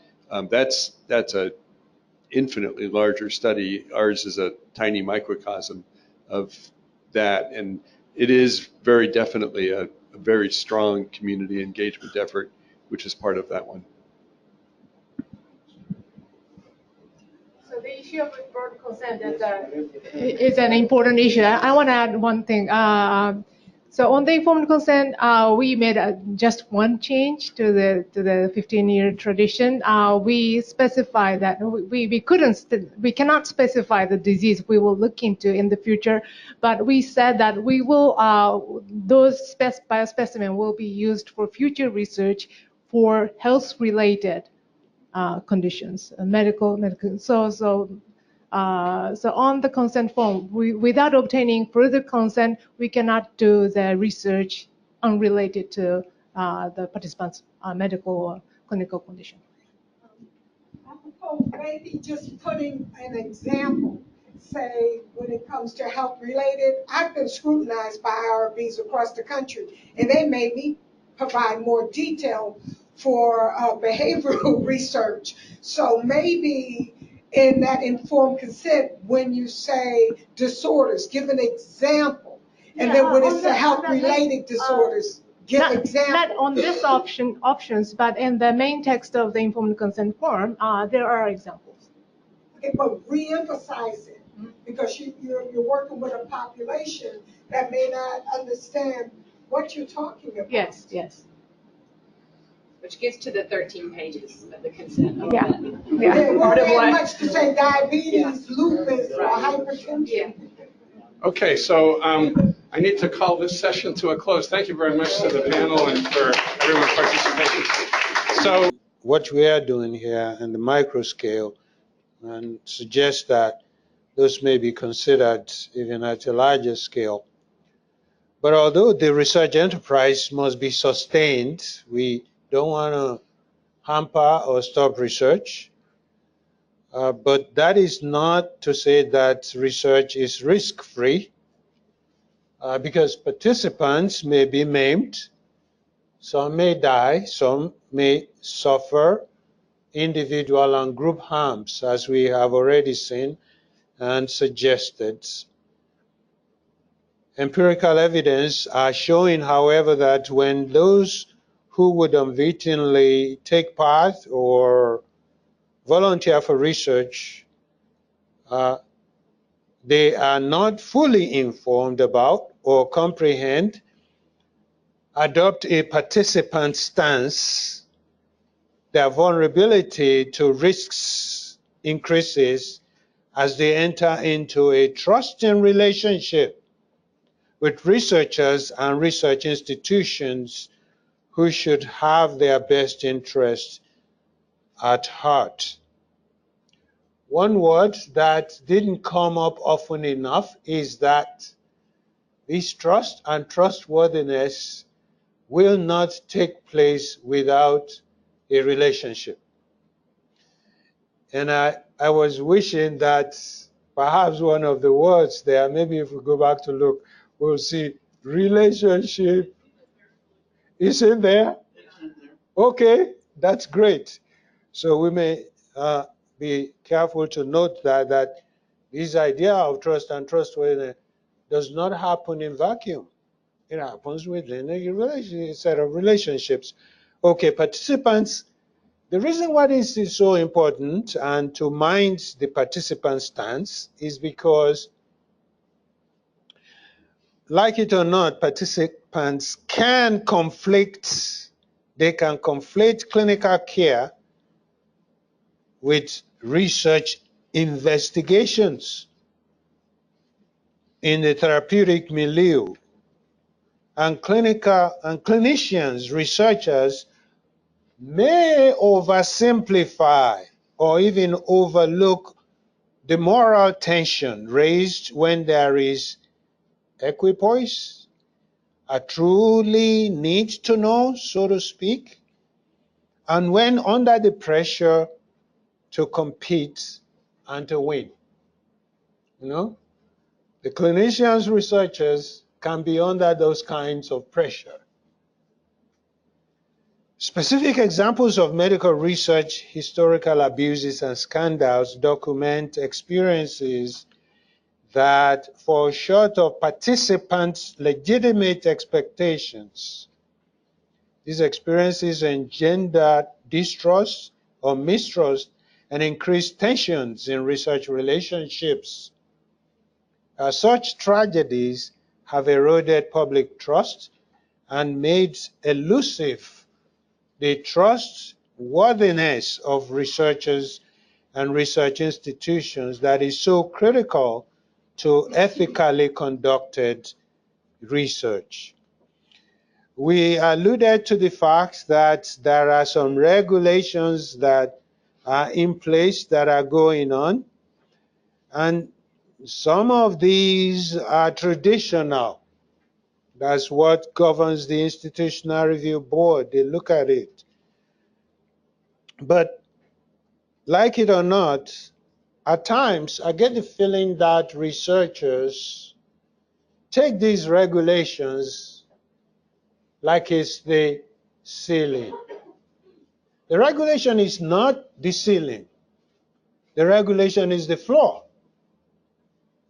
We need to go beyond regulation, and what these set of series of conversations that we are suggesting is doing is to get us in a position where we can go beyond regulations, where we will have to go beyond regulation if we in fact are serious about including folks that have been traditionally marginalized and just cut out of the research enterprise. So, however, beyond these regulations then, for any ethically conducted research, issues of trust and trustworthiness remain central to our efforts then to engage, to recruit, and to retain participants who are often vulnerable. What trust and trustworthiness imply for those still suffering or may suffer from the wounds of research humiliation, that is, the trustor, and what trust and trustworthiness demand from those placed in position to accord beneficence, that is, the trustees, must be understood, addressed in this reflective space, and promoted justly. How far have we come or not come? So far, we have addressed today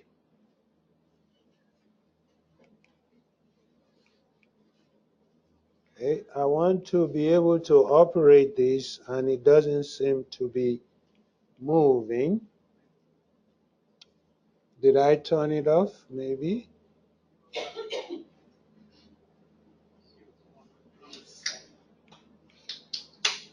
All right. Help is on the way.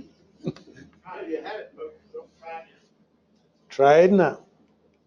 Okay. So this was a slide that I showed you before. And so far we have addressed today only the first two of the 6 objectives of the Bioethics Forum series. We propose, as indicated in this slide here, while we were planning, we thought we will address these 6, so 4 objectives remain. And the reason why this particular session was structured into it is so that you who are here having conversations with us face to face can become co-creators of where we go from here. And those that are joining us virtually can be part of the conversation as well. So far we have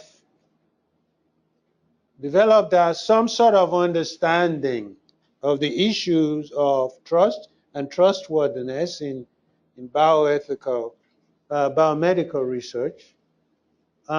We have explored the concepts of trust and trustworthiness while we were discussing and affirming what your understanding is about these issues. So where we thought we would go from here is to go and look at what is it that are the implications of a culture of trust and trustworthiness in collaborating institutions. I told you that we need to have leaps of imagination. How can we do better? Translated, how can we do better than we are currently doing? Is it possible to go beyond regulation, like somebody suggested? Are there practical steps? Objective number 4. Are there practical steps that we could formulate for promoting trust and trustworthiness in our institutions and help those volunteering for research as well? That this trust and trustworthiness relationship actually needs to go both ways. At some point, you will be the trustor. Institutions might be the trustees, but I bet you we need to get the mental set of those that will volunteer for research as well to be thinking, gee, you could be trustee of your data, whatever it is that you are providing, and you can be in the driver's seat in this And he said, so the institution can end up being trustor, hoping and believing that you will do right, right? Just the same way that you are hoping and believing that they will do right as well.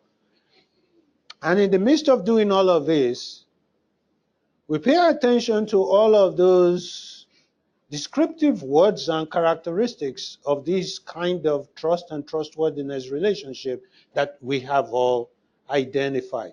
That's why it's going to be critical for us to keep that picture in our mind as we go through this process, at least trying to address these next two objectives and listening to whether that resonates with you or not, or whether there are others things to add. So that's the purpose of this session, and we have some 15 minutes or so to listen to what your thoughts are. All right, I'm all ears, and all the folks that are joining us virtually can chime in as well. All right, yes, sir. My first observation is that institutions can seem to be impersonal, yet institutions are made up of persons, and relationships can be established between institutions just as they can between individuals. Yep. And therefore collaboration between institutions or between individuals and institutions ought to not be a difficult task, so long as there is an appropriate representative of that institution who can speak for it. Okay, so you made very important points. Appropriate persons at the table. Yeah. So we don't want a forum, the next forum, where everyone will be white when we are going to have to engage issues that actually concern people of color. We want to try to bring them to the table too. You can have a voice, but you may not be able to hear your voice if you are not at the table. Does that make sense? Yeah. Okay, so you make a very, very significant point. Yeah, so appropriate representatives need to be at the table. Yes.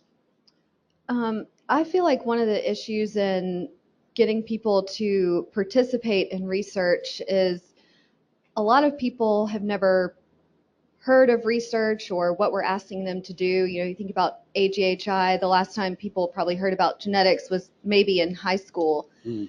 And I think that there's an effort that I'm on the education side, can make at the elementary and the middle school and the high school levels to increase science and health knowledge in kids and get them interested in maybe being researchers one day.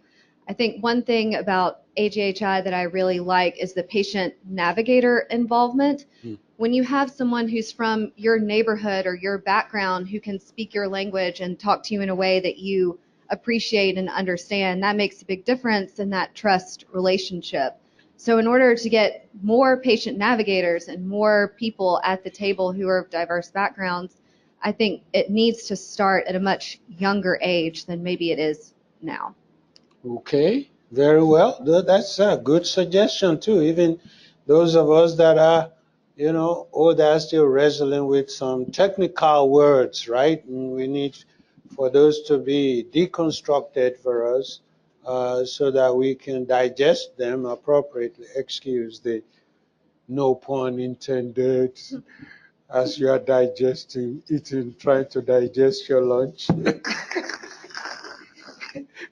Dr. Shodake, I just want to say I'm so proud of Alabama right now. All right, yay, Alabama. But with that said, when I look at the brochure, there aren't any scientists at the table that look like me. And that's a concern for me as a scientist.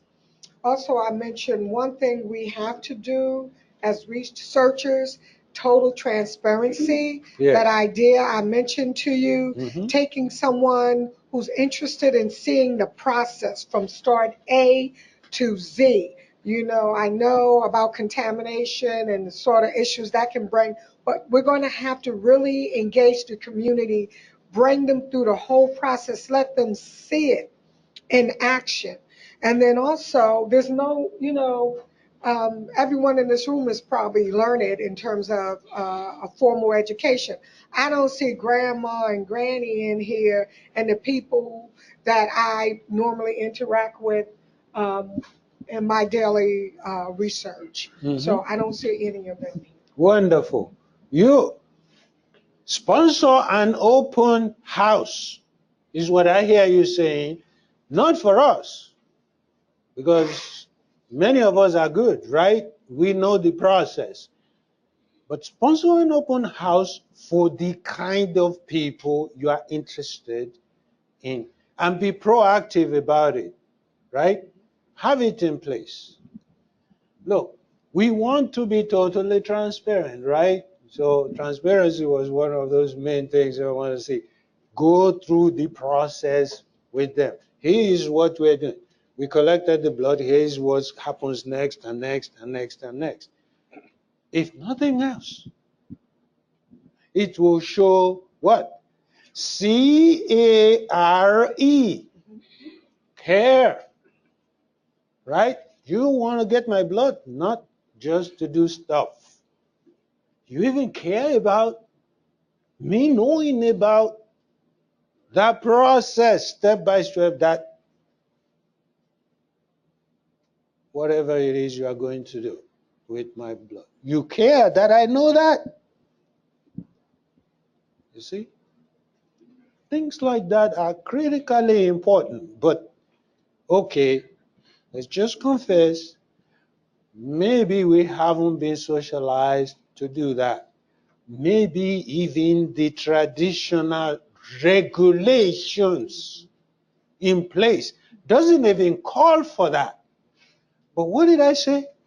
We got to be prepared to go beyond regulations. And I am not suggesting that any of these steps is going to be easy or not expensive or not take something out of us. Okay? Yes, sir. I wanted to actually follow up on something Jessica said, or at least how I interpreted what you were getting to, which was the importance of not just community education, but education to some of the younger people in the community. And that's an opportunity. It's a little far in the future, but not that far, that you may or may not realize is going to be occurring. And that is in January of 2019, the museum exhibit Unlocking Life's Code will be hosted at the McWane Science Center for a period of a few months. It's an exhibit that was put together by the National Human Genome Research Institute together with the Smithsonian.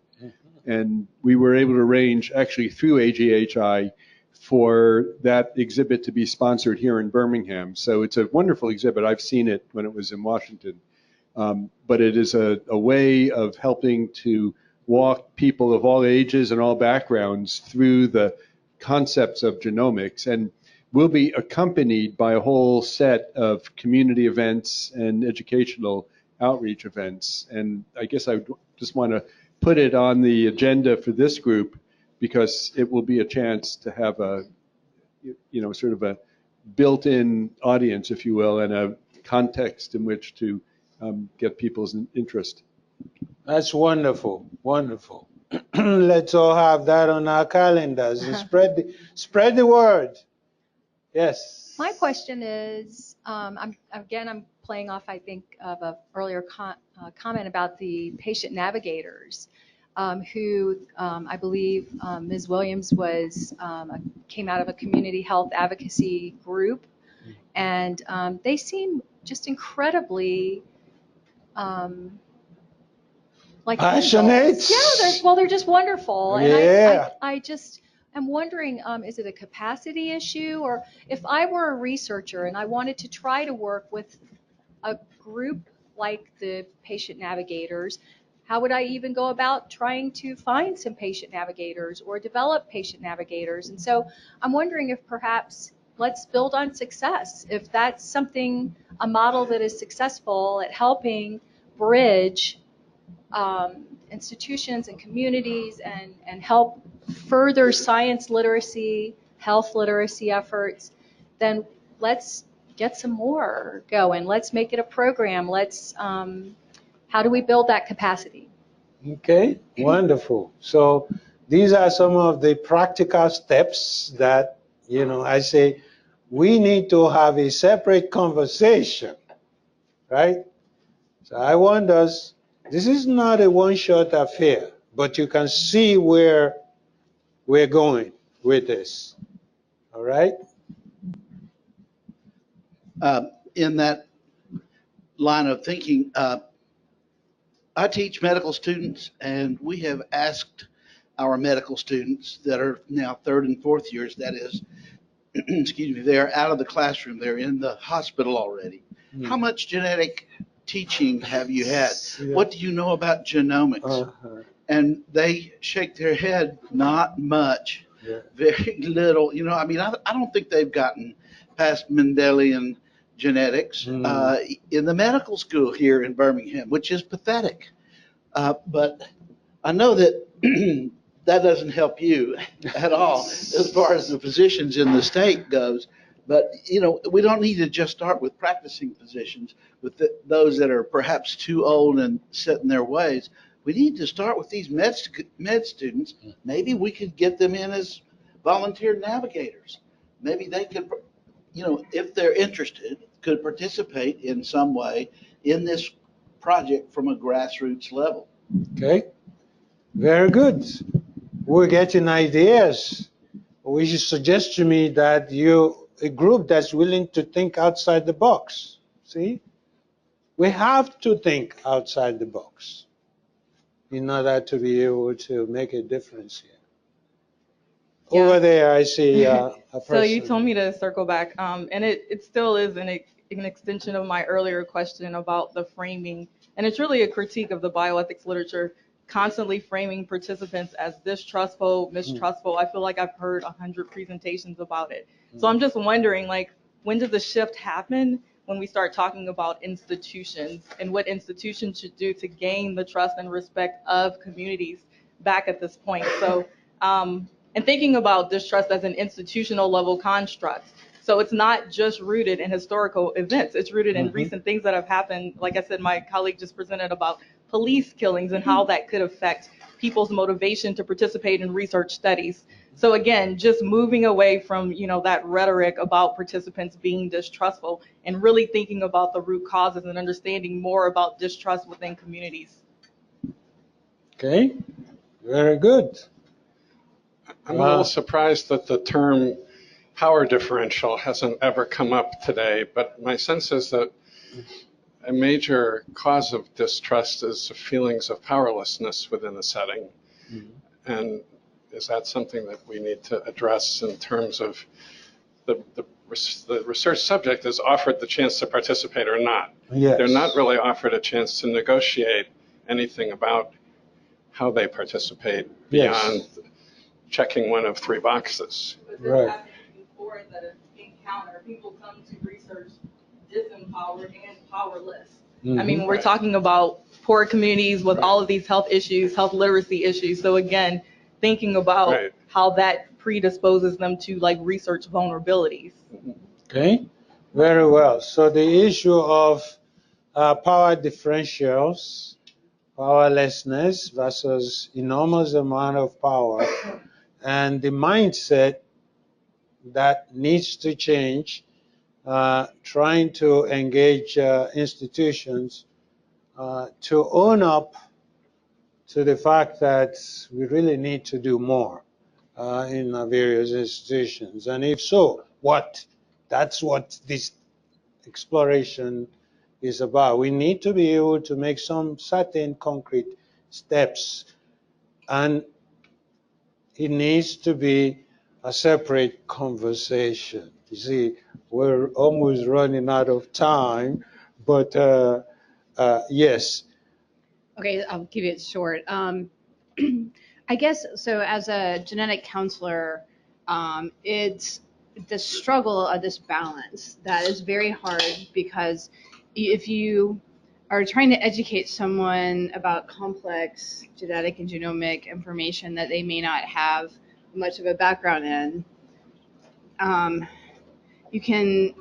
there's a balance between how to, I don't know, like, you certainly don't, you can overwhelm people by trying to, like, it's sort of like the 13-page consent form. Like, that becomes at some point not consent anymore.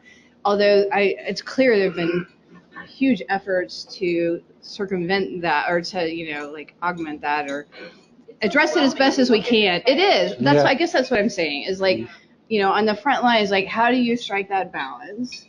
And I mean, maybe it's getting creative and having a shadow consent form that's much simpler, or making sure people, like, in the past I've sent consent forms out ahead of time so people had a chance to at least look at them before they showed up. So, but it is really challenging. It's really difficult, and I certainly don't have all the answers, but.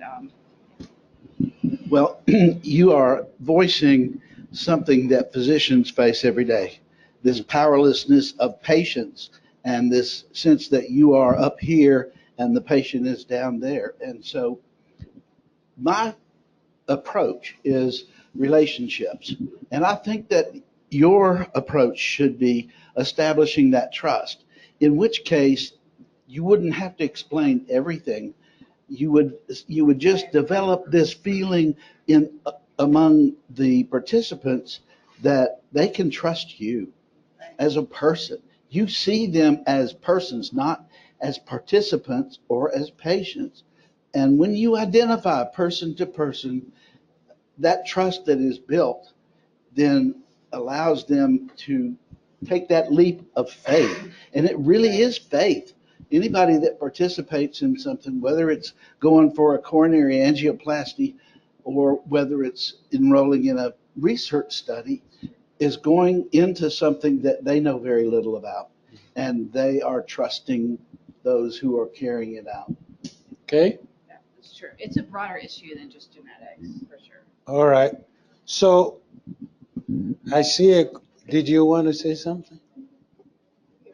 Okay. If I may. So yeah, I wanted to add one more thing. So we as a research team, we try to let the participants understand the science and genetics, and try to educate them. But I think the researchers, as a researcher, we try to understand the participants as persons. When we saw the video, how was by case and the video presented, what struck me is that there was a huge discrepancy between the participants' expectations and the researchers' interest in the research. And then researchers didn't try to. I don't think they did that due effort to try to understand who they really are and what kind of values they cherish in themselves. And so I think the researchers also have the obligation to try to understand them as person. And trust should be based on understanding of each other. Okay. Very well. My sense is that there are enough of folks still remaining here. Some people have had to take their exit. But some of you that remained and joined us raised some very critical issues. And my suspicion is that we will want to be part of the next series, next in the series, to engage the issues that we have raised, and do it just as we have done here today. We never have enough time. Anytime we structure a bioethics session, we never have enough time. There is always something that we got to move from here to do to do next time. I see a copy of Baroness Honora. She didn't pay me to do this, okay? I just, this gentleman brought it in, and you can see he has marked and you know, so it's a question of trust. This is actually a second book. I looked at the first book, which Dr. David Chaplin's daughter actually sent to us. We looked at the electronic version of it. So it was that important. All right. So the daughter is a PhD student in philosophy. So we need philosophy. We need all domains of knowledge as sociology. I'm really grateful to you, genetic counselor. We heard from patient navigators. Wouldn't it be cool if we can bring some of these people that we are trying to attract to interest in the research to come and talk to us, get down to their level, endeavor to speak their language, draw them out, tell us how we can do better with this issue of trust and trustworthiness. If you don't ask them, they won't come. Because they are used to being ignored anyway. If you do ask them, do remember that trust is risky and is dangerous. But some will show up and will be willing to share. Others will say, not in my backyard, right? But let us focus on things that are possible. And I'm willing to bet that you have all experienced something that will change us. We see we'll never be the same again.